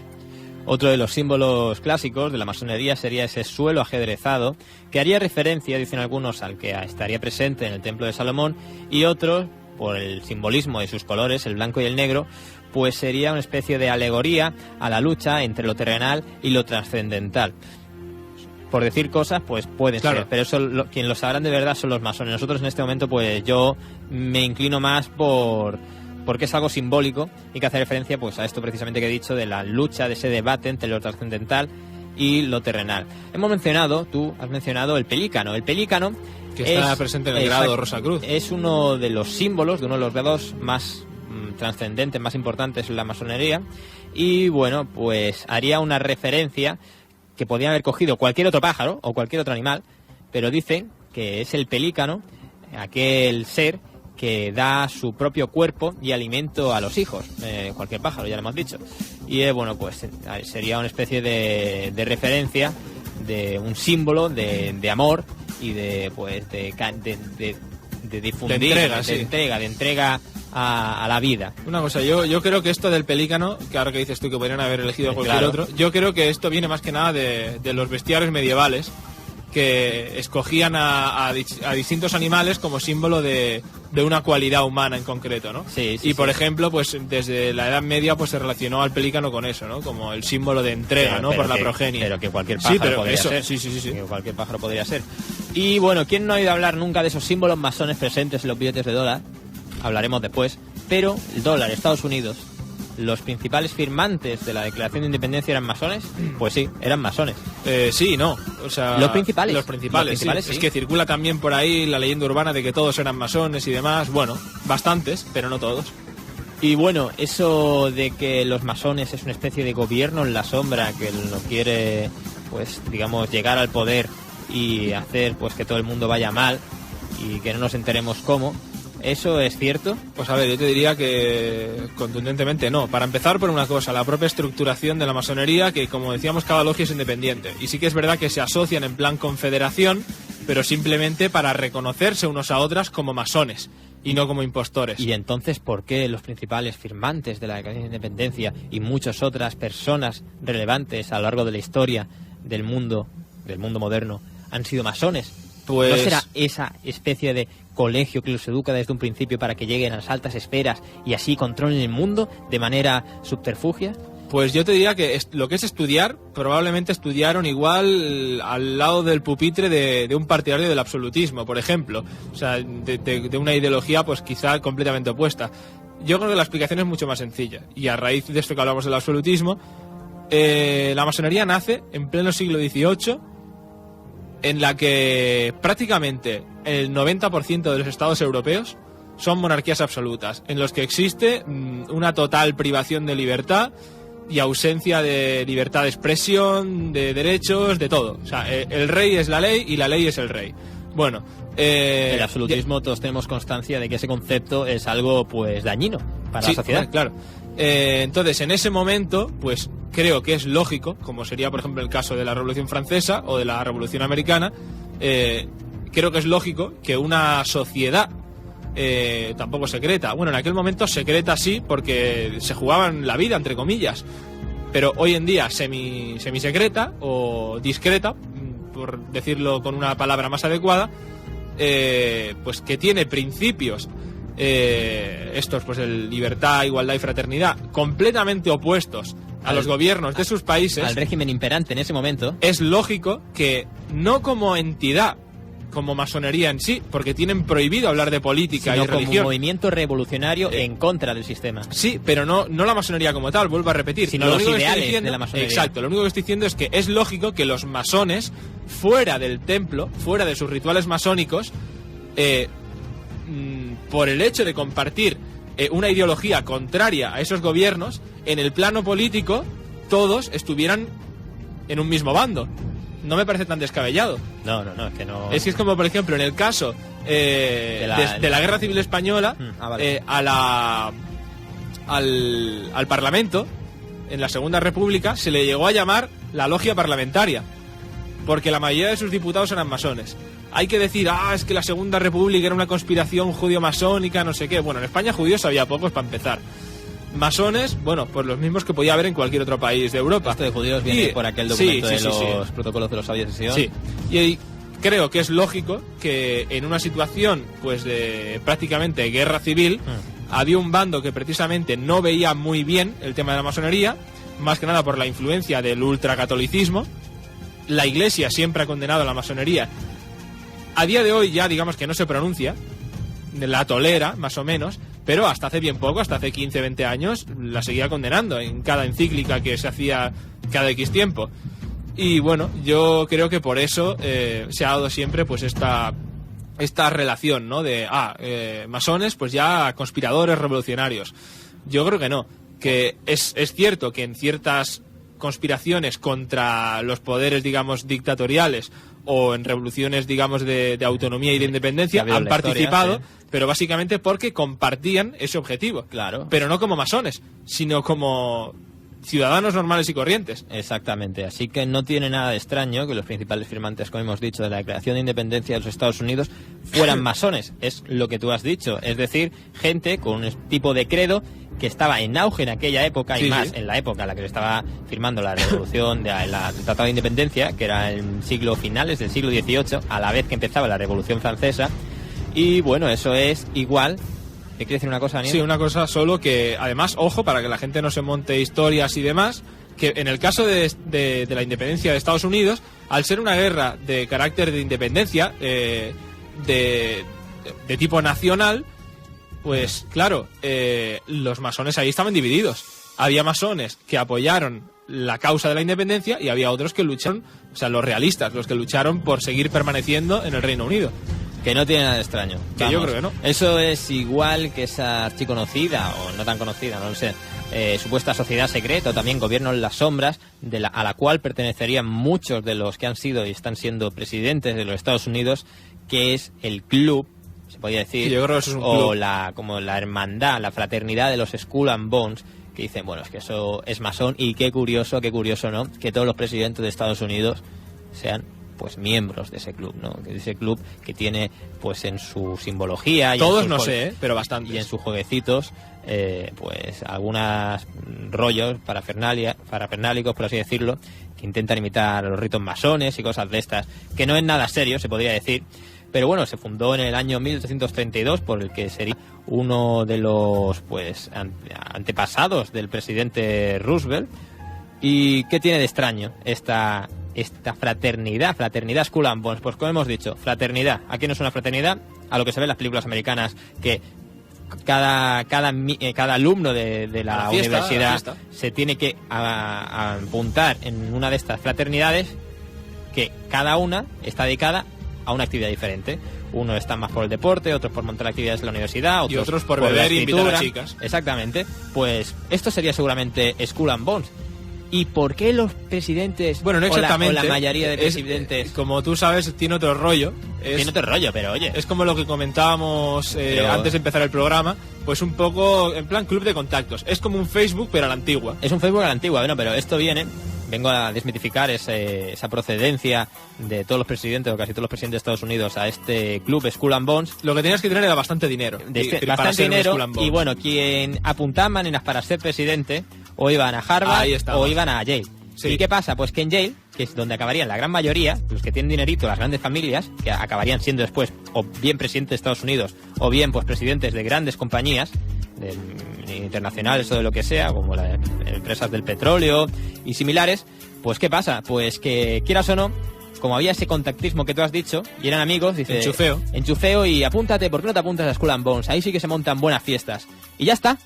Y no tiene más, apuntan todos a Skull and Bones, y después no tiene nada de extraño que los presidentes o, como he dicho, principales personas al mando de grandes corporaciones fueran Skull and Bones, simplemente porque pertenecieron a la universidad más selecta en el club. Sí, es que yo lo definiría como algo así de un sindicato de los poderosos, y ya está, no tiene mucho más. No tiene mucho más. ¿Qué te parece si empezamos con el tema de los Illuminati? Que no Illuminatis, porque como tú decías, Daniel, pues Illuminati ya es plural, y el singular sería Illuminatus, ¿no? Sí, sí. Los Illuminati, eso ya es más curioso, ¿no? Tiene así un renombre así, con más secretismo, con más ocultismo, un trasfondo con más secretismo, más ocultismo que los masones. Más que nada porque creo que ninguno de nosotros hemos visto ninguno, ¿eh? Puede que no, o puede que sí, no lo sabemos. Los Illuminati, ¿qué son los Illuminati realmente? Pues, como hemos dicho en un principio, sería sería una logia, una nueva logia, una nueva escuela masónica, un nuevo club masónico, por así decirlo, que recibiría el nombre de los Illuminati, o los Iluminados de Baviera, ya que pues sí se encumbró esta sociedad en Baviera, en Alemania. Pues todo esto comienza una madrugada del 30 de abril al 1 de mayo. Este día concreto es el que se conoce como la Noche de Walpurgis. La Noche de Walpurgis, para quien no lo sepa, es pues una festividad celebrada en las grandes regiones de Europa Central y el Norte. También se le conoce con el nombre de la Noche de las Brujas, pero bueno, no tiene nada extraño, es simplemente pues una festividad bastante antigua y algunos que apuntan a que se tendría que remontar a un origen vikingo, pero que hace referencia a la transición del invierno a la primavera. O sea, algo simbólico. ¿Y qué pasó ese día concreto, ese 31 de abril, 1 de mayo del año 1766? El mismo año que se firmaría, dejémoslo ahí, la Declaración de Independencia de los Estados Unidos. Pues que unos personajes influyentes, personajes masones, personajes que curiosamente, como veremos después, pertenecerían a parte de la nobleza, pues se reunieron en un bosque cerca de Ingolstadt, en Baviera, como hemos dicho, más concretamente en una casa que había dentro de ese bosque, en el perímetro de ese bosque, y ahí decidieron que tenían que formar una nueva logia masónica, a la que, como hemos dicho, llamarían los Iluminados, o los Illuminatis de Baviera, como pasarían a ser conocidos posteriormente. Pues bien, el fundador fue un tal Adam Weishaupt, que, bueno, ayudado por otros compañeros, como serían Adolf von Knigger o Franz Xavier von Zwack, que después hablaremos de ellos, empezaron a postular unos principios que los definiría, que no tenían nada de extraño y diferentes con el resto, o con lo que se podría atribuir a la masonería contemporánea, y que, bueno, la gracia que tuvieron es que empezaron a tener mucho éxito y mucho auge. ¿Cuáles eran estos principios, estos lemas de los Illuminati? Pues uno de ellos era el de que se tenía que destruir el concepto de patriotismo y nacionalismo, y se tendrían que sustituir por un gobierno mundial y control internacional. De aquí nace esta teoría conspiranoica del nuevo orden mundial, esa frase que aparece en el billete de $1, pero que, bueno, no tiene nada que ver con que hay un gobierno en la sombra que espera el día elegido para emerger y darse a conocer y hacernos entender que ellos han sido el que han estado moviendo los hilos para que todo el mundo vaya así, que haya entrado en crisis y todo esto. No tiene nada que ver con esto, sino simplemente es un concepto contrario al nacionalismo. O sea, un concepto bastante progresista. Así como también uno de los lemas del movimiento Illuminati sería el de la abolición del concepto de familia tradicional y clásica. Pues por lo mismo que lo otro. O sea, es un movimiento progresista. Así como otro, que sería la prohibición de cualquier tipo de religión, sobre todo de la destrucción de la Iglesia Católica Apostólica Romana, estableciendo un ateísmo oficial. Aquí en este punto eran bastante hardcore, como diríamos nosotros, bastante destroyer, ya que realmente lo que querían era, pues, si no se acaba por el buen camino, que se acabase por el mal camino la Iglesia Católica Apostólica Romana. Este es un punto muy discutible, que quizás no sea muy progresista, porque está imponiendo una condición, pero bueno. Este último punto que hemos mencionado quizás sería el detonante para que el movimiento Illuminati acabara años más tarde. Otro de estos puntos sería la supresión de la propiedad privada de los medios de producción para individuos y sociedades, con la consecuente abolición de las clases sociales. Y el último punto sería el de la abolición de los derechos de herencia. O sea, como estamos viendo... Esto es como si fuera una especie de revolución bolchevique, pero exacto, antes. Un comunicado anarquista totalmente. Bueno, es algo que no tiene nada de extraño dentro de este movimiento que hemos estado mencionando todo el rato, de esta nueva concepción que serviría como una especie de movimiento protesta al régimen absolutista del momento. Y, bueno, pues, como hemos dicho...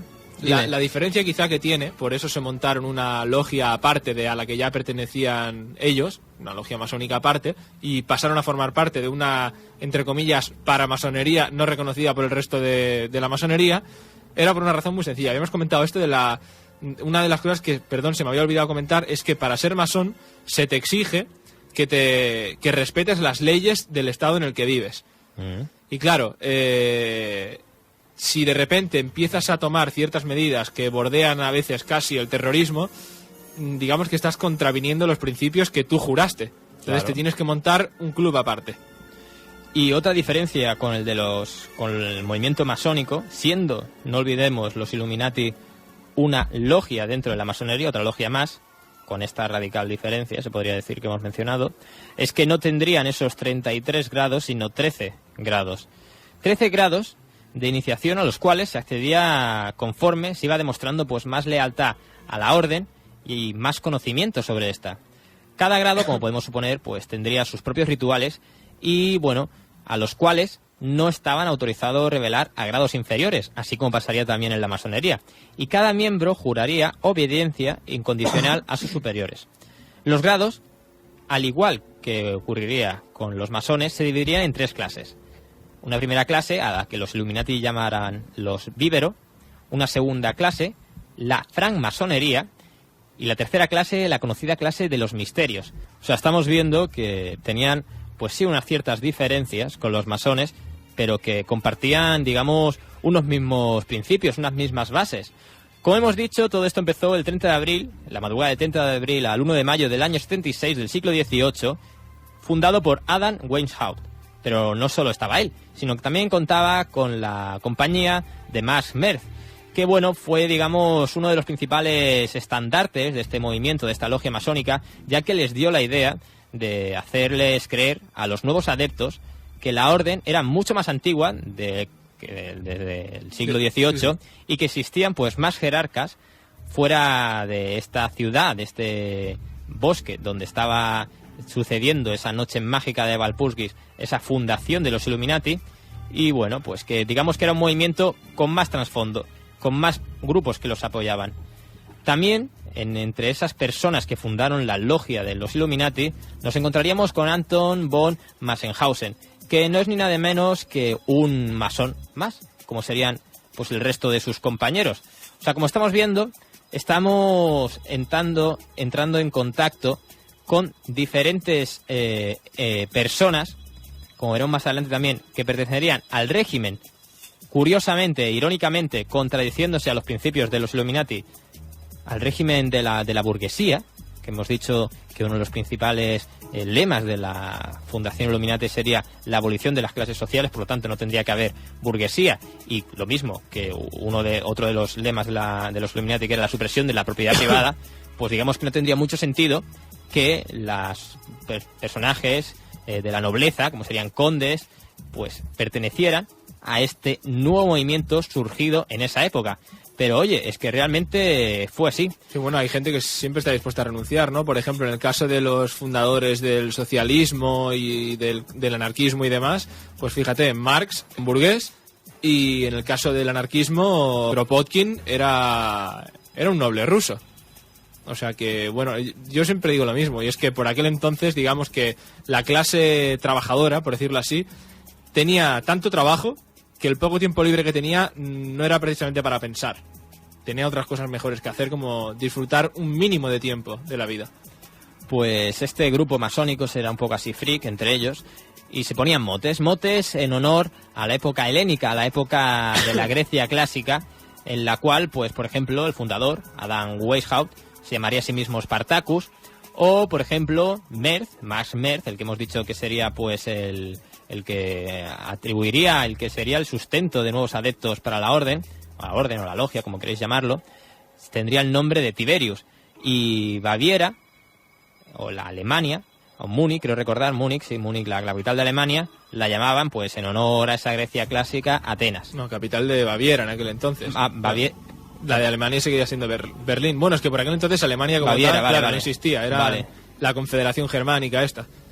Pues como decíamos, tras la fundación, pues Adam Weishaupt atrajo a sus primeros adeptos.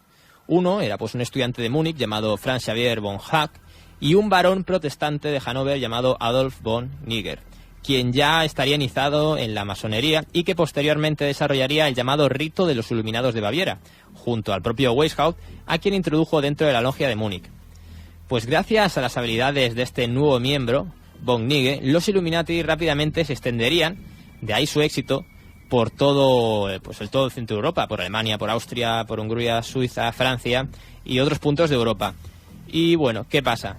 Que animado por el éxito que estaba teniendo, pues Adam Weishaupt logró reclutar un gran número de pensadores, filósofos, artistas, políticos, banqueros, analistas. ¿Y qué pasa? Que dentro de todo este compendio de gente hay algunos que dicen que se tardaría, que encontraríamos dentro de los Illuminatis a miembros como serían Caligostro o el legendario Conde de Saint-Germain. Pero esto yo creo que es más leyenda urbana, ya que, como si os acordáis cuando hicimos el programa aquel de personajes pintorescos de la historia, estos dos que hemos mencionado, Caligostro y el Conde de Saint-Germain, serían personajes imperecederos, personajes eternos, ya que poseerían, debido a ese arte que sería la alquimia, pues la piedra filosofal, y estarían viviendo y tendrían un conocimiento acumulado a lo largo de toda su historia brutal, debido a que vivirían muchos siglos. Yo creo que más que personajes así muy célebres y muy importantes, yo creo que lo que tendrían es mucho topo dentro, porque para acabar como luego acabaron los Illuminati, ahí tenía que haber infiltrados a saco. Pues exactamente, y el principio del fin se podría decir, que es que viéndose animado, Adam Weishaupt, pues el 16 de julio de 1782, aprovechó que se estaba celebrando una reunión de la masonería continental que tuvo lugar pues en el convento de Wilhelmsbad. Los Illuminati intentaron unificar y controlar bajo su autoridad pues todas las ramas de la masonería.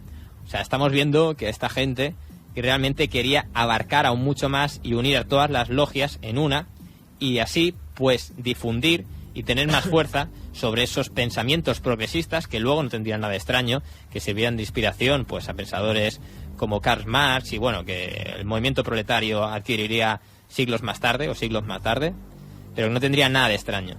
Pues bien, como hemos dicho, los Illuminati, aunque ya habrían logrado infiltrarse en la mayoría de logias del continente europeo, la Gran Logia de Inglaterra y el Gran Oriente de Francia, esas logias que has mencionado tú al principio, logias ambas masónicas, las principales del mundo, vamos, decidieron no apoyar a los planes de Adam Weishaupt y oponerse formalmente a los Illuminati.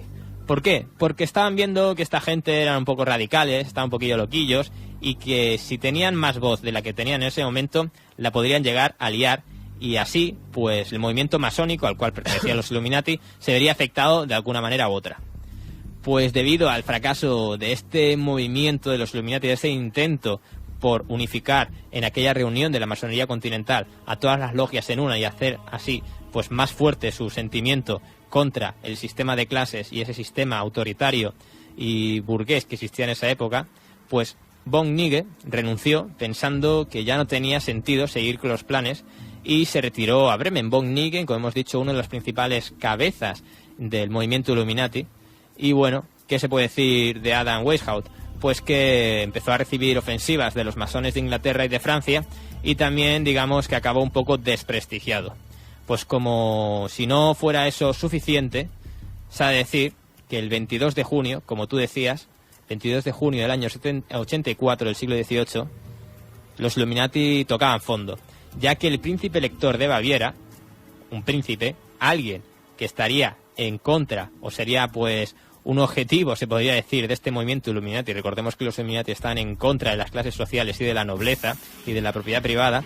Pues este príncipe, el duque, que también asimismo era duque, el llamado Karl Theodor, intuyó el peligro efectivo que supondrían los Illuminati para la Iglesia Católica y los monarcas debido pues a esa ideología liberal, revolucionaria e igualitaria.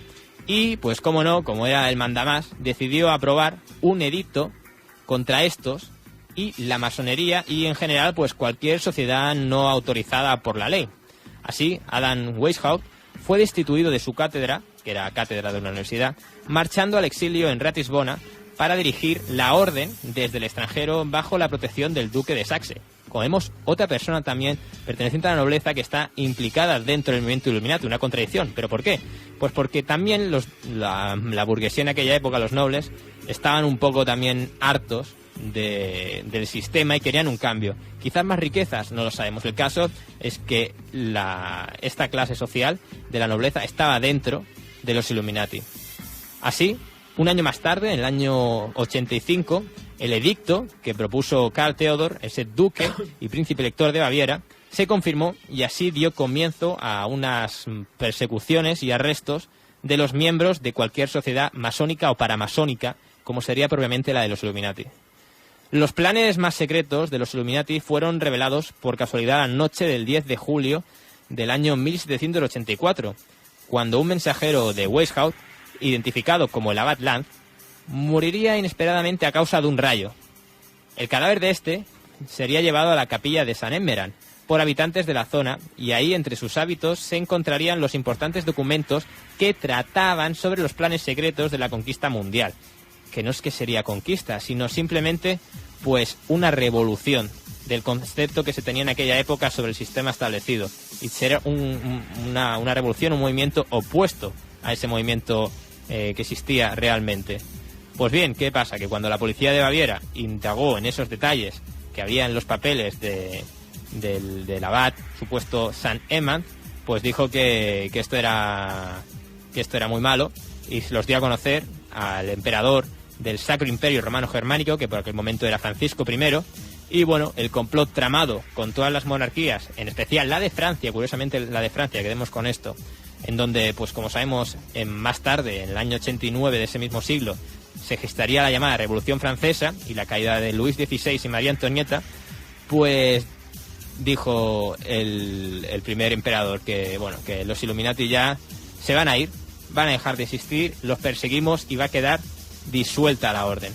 Estos documentos del supuesto padre San Emmeran serían publicados por el gobierno bávaro, alertando así a la nobleza y al clero de Europa que, bueno, poco después, como sería lógico y de suponer, estarían todos convencidos de que existía una conspiración que, bueno, habría sido destruida supuestamente debido a la disolución oficial de los Illuminati, junto con el destierro de Adam Weishaupt, su fundador, y la detención de numerosos adeptos.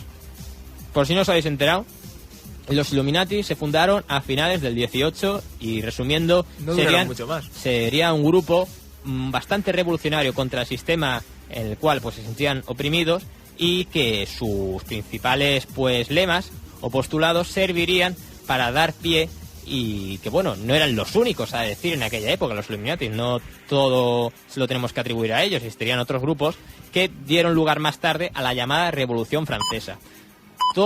A todos nos da por pensar que los Illuminati existirían antes, en la Edad Media, al menos es un nombre así que me recuerda a ocultismo, a Edad Media. ¿Y por qué? Pues por la influencia de muchos libros, como sería el libro de Ángeles y Demonios de Dan Brown, en el cual pues los Illuminati parecen estar detrás de la trama de todo su argumento, y en el cual pues hace referencia a que estos individuos, esta logia paramasónica, existiría más allá del siglo XIV o el siglo XIII, o sea, y que habrían permanecido hasta el día de hoy también, cuando sabemos que los que no murieron acabaron en la cárcel y de todo. Exactamente, o sea, que vemos que no, que los Illuminati realmente son del siglo XVIII, y que luego, eso sí, años más tarde, creo recordar que ya en el siglo XIX, se fundaría otra logia paramasónica en Nueva York, en la cual pues asistirían y serían miembros personajes como Thomas Jefferson, que Thomas Jefferson, ¿quién es? Pues fue uno de los presidentes de Estados Unidos, y personajes similares como serían pues los principales directores de medios de comunicación de la época y personajes así. O sea, ¿qué pasa? Que quizás esas personas decidieron poner el nombre de Illuminati como homenaje, como digamos, reivindicamos el espíritu de aquella época, y que luego, a su vez, años posteriores, otros grupos, quizás más frikis, por así decirlo, sobre todo los de la nueva era, el New Age también le acuñaron a su club, a su sociedad, con el nombre de Illuminatis, cuando no tiene nada que ver con los Illuminatis que hoy hemos estado aquí hablando, con los Illuminatis del siglo XVIII fundados por Adam Weishaupt. Conclusiones, que cuando oigáis por ahí, por ejemplo, si metéis en internet y ponéis Illuminatis, os encontraréis con cosas como que los Illuminatis son los causantes de la caída de las Torres Gemelas, porque no tiene sentido, es un time paradox, una anacronía total, no existirían los Illuminati en la época actual. Lo que sí que podrían existir, que no estamos diciendo evidentemente que sean los causantes del atentado de las Torres Gemelas, es que grupos, en honor a ese nombre que de esas personas tan revolucionarias que hicieron pues cambiar, y se dice que luego hablaremos tú y yo, Daniel, que en lo que respecta al inicio de la Revolución Francesa, al igual que la declaración de independencia, la guerra de la independencia de los Estados Unidos, pues hayan tomado su nombre, el de Illuminatis, para adornar y darle prestigio a su club. Y bueno, también existirían otras sociedades actuales, más frikis aún que estas, que se llamaría Illuminati porque es un nombre así molón, que suena guay. Hay mucho de esto. Por ejemplo, en internet ponemos Illuminati y nos sale, como hemos dicho, esto de que las Torres Gemelas se caerían por los Illuminati, que si los Illuminati serían el verdadero gobierno mundial por ese nuevo orden seclorum, el nuevo orden mundial, como hemos dicho. Que bueno, que muchos dicen que en realidad debería traducirse más como nuevo orden seglar. No como nuevo orden de los siglos, ¿no? Exactamente. Pero bueno, nuevo orden seglar, ¿qué significa? Nuevo orden laico en el mundo, o sea, un mundo no regido por los principios de la religión. Y siendo un mundo laico, uno de los principales lemas de los Illuminati, así como de la masonería contemporánea a ellos. Pero otras cosas, por ejemplo, yo que sé, es que te quedas un poco loco, que eran también tener un pacto con ese cachondeo que hemos tenido al principio del programa con los reptilianos. Sí, mucha gente que se lo cree, que sin fundamento, pero por siempre las ganas siempre funcionan con lo de creer. No, es que yo conozco a un garganta profunda que me ha chivado, que tal, que está infiltrado. Pero bueno, estas son cosas no comprobables. Hay una cosa que mucha gente verá y dirá, coño, pero esto es un documento antiguo y claro, esto será verdad. Circula por ahí una supuesta carta que apareció, si no recuerdo mal, en el año 56 o por ahí, en un libro de un autor norteamericano, si no recuerdo mal, que era una carta que supuestamente escribió Albert Pike, que era pues el gran maestre de una de las logias de uno de los estados del sur de Estados Unidos, que además fue luego un oficial del ejército confederado. Estamos hablando de Albert Pike, personaje controvertido. Pero bueno, Albert Pike, que fue el que escribió uno de los libros cuna para la masonería, que se llama Morals and Dogma, que yo sepa no se ha traducido al castellano, pero bueno, un libro para quien le interese la masonería y evidentemente, supongo para que se entere de algo, que sea masón, pues puede ser muy interesante. Bueno, ¿qué pasó con esto? Bueno, pues circula por ahí una supuesta carta que Albert Pike escribiría a Giuseppe Mazzini, en la que le confesaría que supuestamente ellos dos serían Illuminatis y que vamos a conquistar el mundo, vamos a provocar la revolución rusa, vamos a provocar la Primera Guerra Mundial, la Segunda, todo lo que venga. En fin, una cosa que la lees y dices, hombre, esto es hardcore, esto es potente. Si no fuera, porque luego, cuando uno se dedica a preguntar pues al archivo donde debería estar esta carta, por ejemplo, a la Biblioteca Nacional del Reino Unido o a la de Estados Unidos, lo que sea, te dicen, pues I'm very sorry, pero esto no existe, no consta en nuestro catálogo. ¿Qué pasa? Que esa carta nunca existió. Es una invención. Es un bulo. Un bulo para quizás meterle más mito y más leyenda. Bueno, es que existen muchos grupos antimasónicos en el mundo. Exactamente, como y serían casualmente, los gormogones. Sí, y casualmente, ojo, o casi de extrema izquierda, pero estamos hablando de una extrema izquierda en plan coreano, o sea, dictatorial, o, si no, perfectamente también de extrema derecha y sobre todo antisemita, porque se relaciona lo masónico, como no, pues siempre con lo judío. Hemos mencionado antes que los Illuminati estarían relacionados, según la leyenda, con la instigación y después ejecución de ese proceso histórico tan importante que fue la Revolución Francesa. Se ha de decir que para afirmar esta teoría de que fueron los Illuminati, se dice que todos los ideólogos, directores y dirigentes políticos de la Revolución Francesa, sin excepción, habrían sido masones o francmasones, como tú habrías especificado en un principio. Bueno, pues, por ejemplo, Montesquieu, Rousseau, D'Alembert, Voltaire y Condorcet serían masones, que no tendría nada extraño, como hemos dicho, un movimiento que significaría la oposición. A mí ya te digo, me ha parecido muy sencillo siempre esto, ¿no? Que es que sus principios son tan contrarios a la monarquía absolutista que es lógico que no podían estar ahí defendiendo el absolutismo, no podían estar ahí en el Palacio de Versalles ahí haciendo un poquito de guardia con el rey. No. Otra de las pruebas a favor de la teoría de que los Illuminati eran los instigadores de la Revolución Francesa. Illuminati, recordemos que es una logia, una sociedad paramasónica, o sea, aledaña, similar a los masónicos, a la masonería, sería el hecho del grito de la Revolución Francesa, que es aquel que hemos mencionado de la libertad, igualdad y fraternidad, que es pues también uno de los lemas de la francmasonería. Y bueno, confirmaría que en realidad, incluyendo o no a los Illuminati, fueron los francmasones en el siglo XVIII quienes desarrollaron la revolución. También el icono masónico del gorro frigio, que bueno, pues sería pues una alegoría iniciática y simbólica que representaría pues un tocado más elevado que el de una corona, es decir, el de una monarquía, ocuparía un lugar importante en la parafernalia de la Revolución Francesa, siendo este un símbolo propiamente masónico, tal y como se muestra en la obra de Eugène Delacroix, uno de estos instigadores también, o supuestamente miembros que llevarían a cabo dentro de este grupo la Revolución Francesa, pues sería masón, y en su obra de La libertad guiando al pueblo se darían muchos detalles sobre este símbolo masónico que sería el gorro frigio, que, bueno, dentro de la Revolución Francesa. Para los que sean catalanes como nosotros y no tengan ni idea de lo que es un gorro frigio, pues básicamente lo mismo que una barretina. Muy parecido, muy parecido.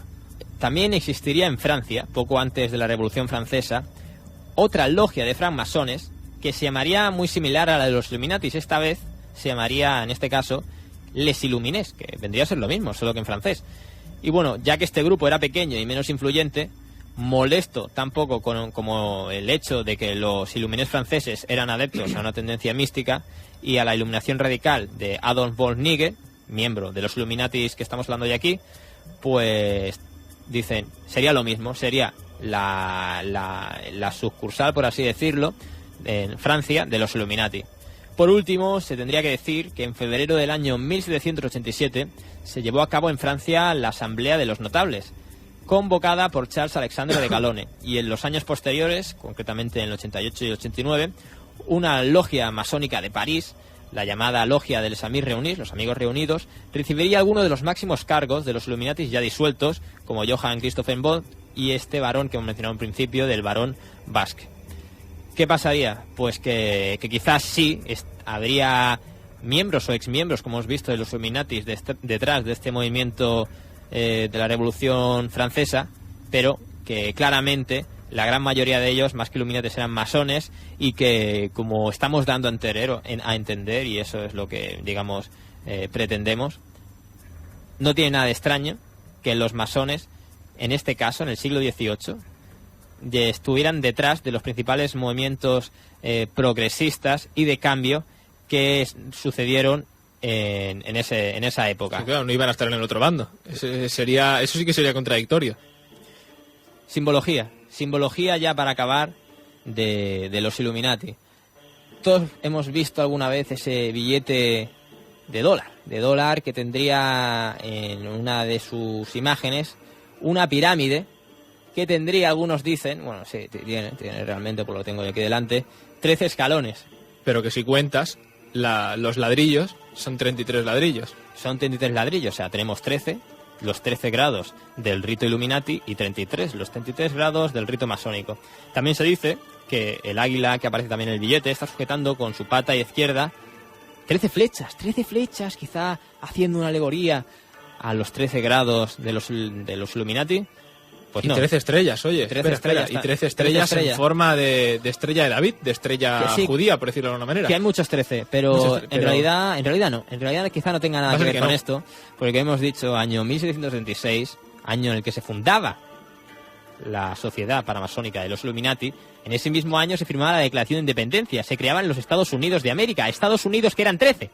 Claro. Que eran 13, señor. Las 13 colonias. Que eran 13 colonias. Y bueno, hay un poco así de competencia contemporánea, porque si se crean a la vez, a menos que fueran pues los mismos, que como hemos dicho, no, simplemente compartirían algunos, la gran mayoría de los firmantes de la Declaración de Independencia, el pertenecer a esa sociedad discreta, como hemos mencionado, que serían los masones, pues no tendría nada que ver, por mucho que diga la gente actualmente. 13 colonias, punto, no hay nada más. Fueran los Illuminati, aunque bueno, a lo mejor estos masones firmantes de la Declaración de Independencia tenían constancia de estos iluminados de Baviera, y digamos que un poco de homenaje de esa nueva corriente masónica tan revolucionaria, pues decidieron incluir esa simbología en el billete. Pero bueno, es que es simbología que antes de ser Illuminati es simbología masónica. O sea, los Illuminati en realidad, en cuanto a simbología, no inventan nada, cero. Lo que hacen es coger la simbología de la masonería, que para algo habían sido previamente masones, y añaden otras cosas. Pero todos esos símbolos de la pirámide, ojo, demás, son masónicos, no son Illuminati. La primera imagen que veríamos en ese billete, como hemos dicho, de esa pirámide coronada por una pirámide con un ojo en medio. Y esto pues sería lo que se conoce comúnmente como la pirámide inacabada, la obra masónica y el ojo que todo lo ve. Símbolo, como estamos diciendo, de la masonería, del judaísmo y del dios egipcio Horus.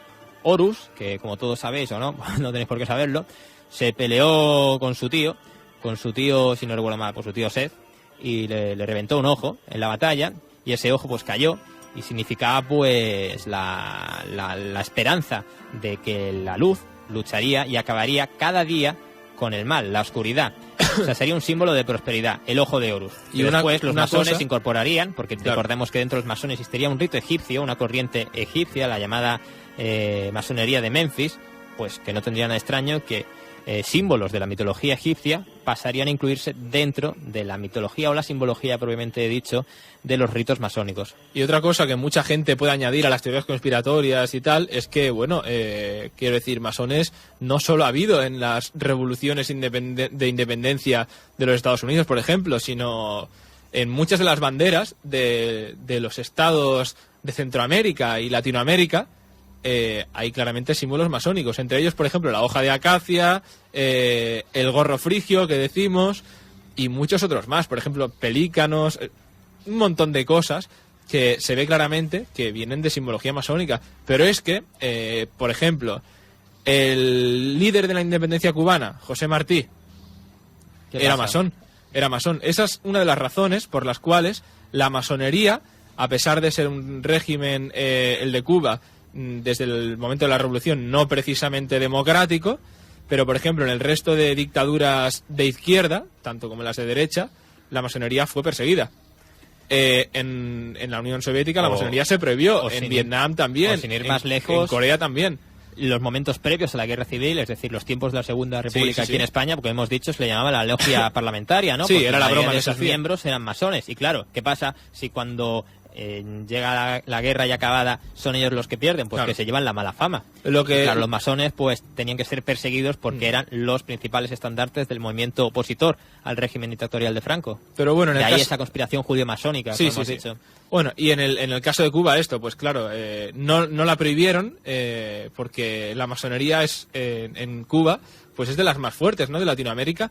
Pero bueno, en muchos otros países, Venezuela, Colombia, México, es que hay muchísima simbología. En la bandera de Brasil también. Sí, que hay. Que yo creo que si se pone uno a buscar en esto por Google, verá una relación que se va haciendo de pues toda la simbología masónica que hay en las banderas de los nuevos estados independizados de España a finales del siglo... No, a lo largo del siglo XIX, perdón.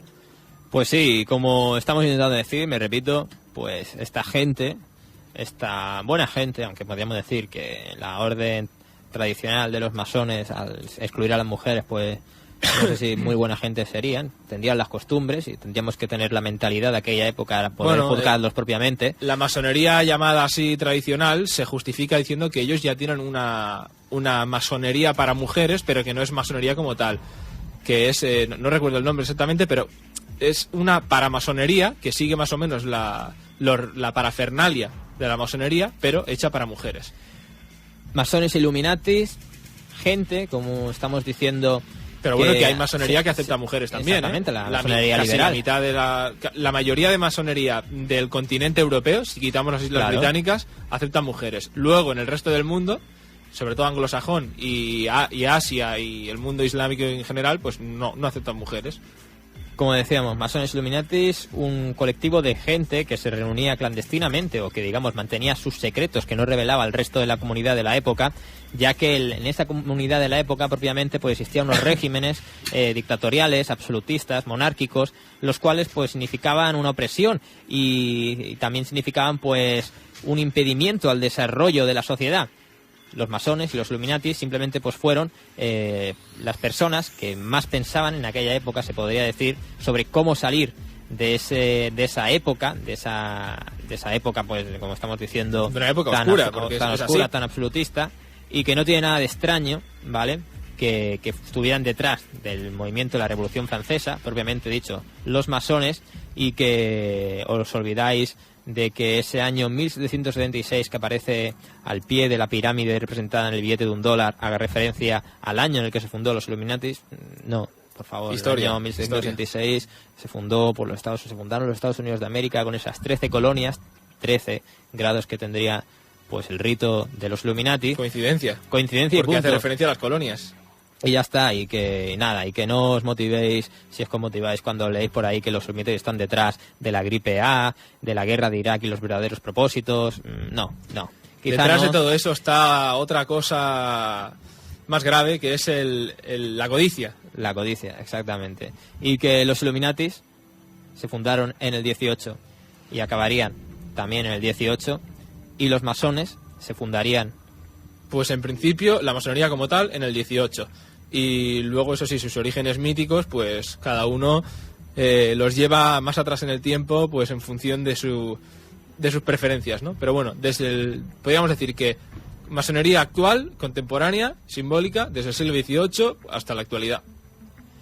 Un monográfico que esperemos que os haya servido para saber más sobre esta cosa que todo el mundo conoce, pero que nadie sabe en propiedad realmente de qué se trata, el tema de los masones y los Illuminati.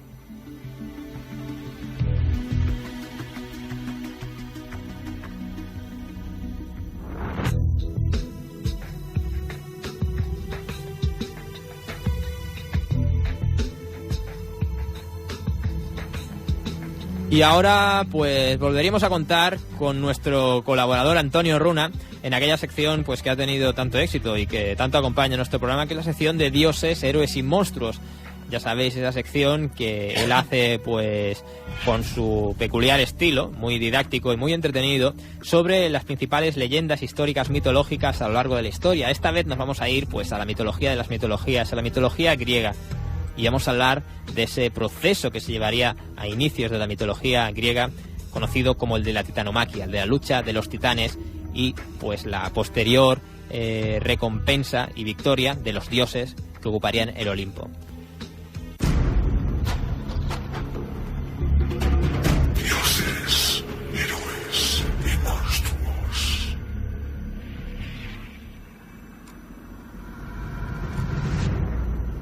Hoy os hablaré sobre la épica titanomaquia, un término que quizá os recuerde a otro tipo de enfrentamientos, pues proveniente del griego, maquia significa lucha o batalla, lo que no deja lugar a dudas de que esta noche está a punto de desatarse la guerra contra los titanes. Todo comienza de la desconfianza que Urano, dios del firmamento, tenía por los numerosos hijos que engendraba con Gea, diosa de la tierra, pues temía que su descendencia pudiera deponerle y destruirle. De este modo, Urano enterró profundamente a sus hijos según nacían, así como condenó al Tártaro a los hecatónquiros, seres terribles con 100 extremidades y varias cabezas. En cuanto a los cíclopes, el dios del cielo los condenó en el interior del gran volcán Etna. Gea no podía soportar el dolor de ver a esa progenie suya castigada de esta forma, y empezó a conspirar junto a sus hijos contra su esposo. Pero solo Crono era lo suficientemente intrépido como para enfrentarse a su padre. Así, una noche, cuando Urano buscó en el lecho a Gea para tomarla, el hijo apareció de improviso y con una hoz le castró allí mismo.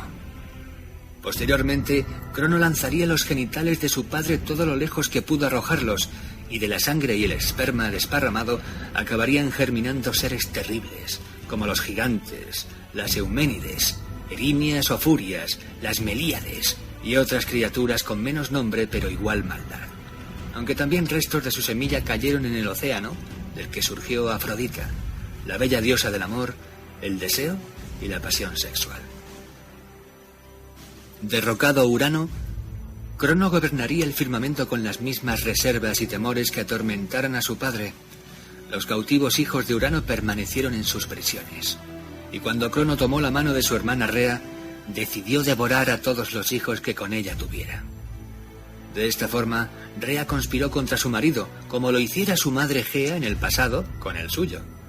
Cuando Crono pidió a su esposa que le entregara a su recién nacido hijo Zeus para devorarlo en el acto, Rea le dio una piedra en su lugar. El engaño dio resultado, Tan hambriento estaba el dios que ya solo se alimentaba de su progenie. Rea ocultó a Zeus, que fue criado en secreto. Zeus alcanzó un poder tal cuando fue adulto que sometió a su padre sin problemas, obligándole a vomitar a sus hermanos y condenándole después al Tártaro. Cuando Zeus asumió el reino de los cielos y la tierra, fundó su base en el monte Olimpo, donde solo un puñado de sus hermanos le aceptó como rey de los dioses. El resto empezó a conspirar. El mismo Crono no aceptaba su derrota y empezó a reunir a todos los titanes, insuflándoles sentimientos de ira y odio hacia Zeus. El descomunal y poderoso Atlas fue nombrado general de la temible hueste. La gran guerra se avecinaba. Zeus, viéndose en inferioridad, liberó a los hecatónquiros del Tártaro a cambio de que lucharan con sus 100 brazos armados en el bando olímpico. También sacó de su prisión a los cíclopes, a cambio de que forjaran con sus encomiables artes el armamento más poderoso que los dioses hubiesen empuñado jamás. Así, Hades, a quien su hermano hizo dios del inframundo, recibió un yelmo con el don de hacer invisible a su portador. Poseidón, que desde entonces ostentó el cargo de dios de los mares, recibió un poderosísimo tridente, y el mismo Zeus recibió los rayos dentados, que habrían de convertirse en su símbolo de poder. Una poderosa arma no vista y siquiera imaginada hasta entonces, capaz de lanzar rayos de una capacidad destructiva sin igual. Finalmente, llegó el día del gran enfrentamiento. Las hordas titánicas, con Atlas al frente, podían contemplarse en la lejanía, cuando aún faltaban muchas leguas para que llegaran siquiera al campo de batalla. Sus cánticos de guerra generaban un rumor de tormenta en el que los truenos secundaban las estrofas de victoria. Todos los animales huyeron de los bosques circundantes y bandadas de miles de pájaros se alejaron a gran velocidad. Zeus hablaba con serenidad y parsimonia a sus tropas, asegurándoles que no debían temer en aquella hora terrible, pues el ingenio y la astucia, valores subestimados por sus enemigos, eran armas que ellos emplearían con gran destreza. A medida que las huestes de Crono avanzaban, la tierra iba temblando cada vez más intensamente. Incluso se abrían fisuras que terminaban convirtiéndose en profundos acantilados. Cuando los dos ejércitos estaban a tiro de lanza, miles de proyectiles surcaron las nubes en una y otra dirección. Las bajas empezaron a multiplicarse de inmediato. Nadie estaba a salvo y las posibles coberturas no ofrecían protección contra la muerte que caía del cielo. Más tarde se produjo el choque brutal de ambos frentes, donde el inmenso Atlas y el poderoso Poseidón con su tridente daban muerte por docenas a cada minuto que transcurría. Un sinfín de monstruos surgidos de los rincones más tenebrosos del mundo, rugiendo con furor y envenenando las praderas a su paso, atacaron a Zeus por sorpresa. Pero el rey de los dioses empleó sus rayos dentados para batirles y calcinar de una vez sus ponzoñosos cuerpos. Mas tras esto, ebrio con el delirio de la batalla, lanzóse Zeus hacia el centro del ejército rival, descargando rayos aquí y allí a su paso y matando en el acto a todo aquel que se acercaba. Tal era su poder. Durante bastante tiempo la batalla se iba desarrollando a favor de los dioses del monte Olimpo. Los rayos de Zeus suponían una ventaja imprevista por sus antagonistas que levitaban y retrocedían, solo para toparse con el tridente de Poseidón, que atravesaba tantos contrarios como uno era capaz de contar. Al término del día, los titanes estaban arrinconados en las faldas del monte Otris, incapaces de superar ese cerco, pero haciéndose fuertes a su vez, en ese pequeño campo de batalla, el ejército de Crono se disponía a una guerra de resistencia. Durante esa noche, la lucha se interrumpió momentáneamente, y en esa quietud, el dios Hades aprovechó para hacerse invisible con ayuda de su yelmo e infiltrarse en el campamento enemigo. De este modo pudo introducirse en la tienda de Crono y Atlas y robar sus armas. Podría haberles dado muerte allí mismo, pero los líderes de esas huestes titánicas no descansaban nunca. A la mañana siguiente, la moral de Crono estaba baja, y el castigo temible al que fueron sometidos sus titanes, que sufrieron los más iracundos rayos de Zeus, vaticinaban el inevitable final. Un coordinado e imprevisto ataque de los hecatónquiros que con sus 100 brazos armados de piedras hicieron caer sobre las legiones de Atlas literalmente una lluvia de rocas, valió al ejército de Zeus la victoria definitiva. Cronos se arrodilló y tocó el suelo con su frente, en señal de rendición y súplica de piedad. La batalla había terminado. Resuelto el conflicto, los titanes fueron de nuevo condenados a los pozos del Tártaro, siendo los mismos hecatónquiros quienes vigilarían su reclusión. Únicamente Atlas recibiría un castigo verdaderamente ejemplar, pues su pena pasaría a ser el sostener en sus hombros la gran bóveda del mundo por toda la eternidad. Existen diferentes versiones acerca del fin de Crono, siendo la más plausible aquella que afirma que también él fue confinado en un oscuro abismo del Tártaro. Con el tiempo, Gea, que apoyó a Zeus en la titanomaquia, acabó enfrentándose con su nieto por ese dudoso estilo de gobernar que éste tenía. No pasó demasiado tiempo hasta que Gea volviera a conspirar contra la autoridad, en esta ocasión con los gigantes de su lado, en lo que pasaría a convertirse en la gigantomaquia, otra guerra de proporciones cósmicas. Pero, como suele decirse, esta es otra historia que quizá os cuente otro día.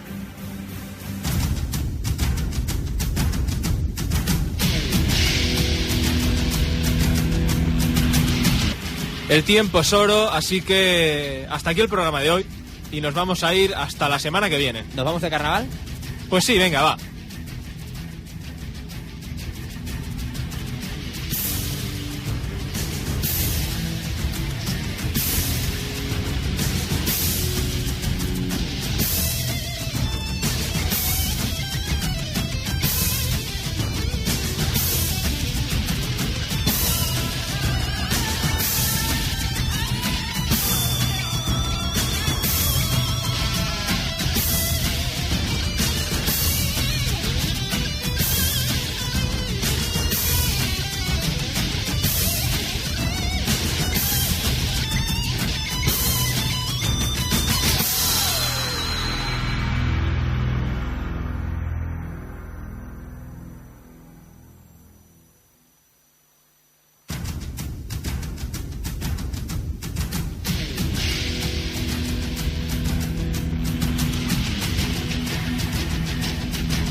Són les 12 de la nit. La temperatura és de 5 graus i la humitat del 65%.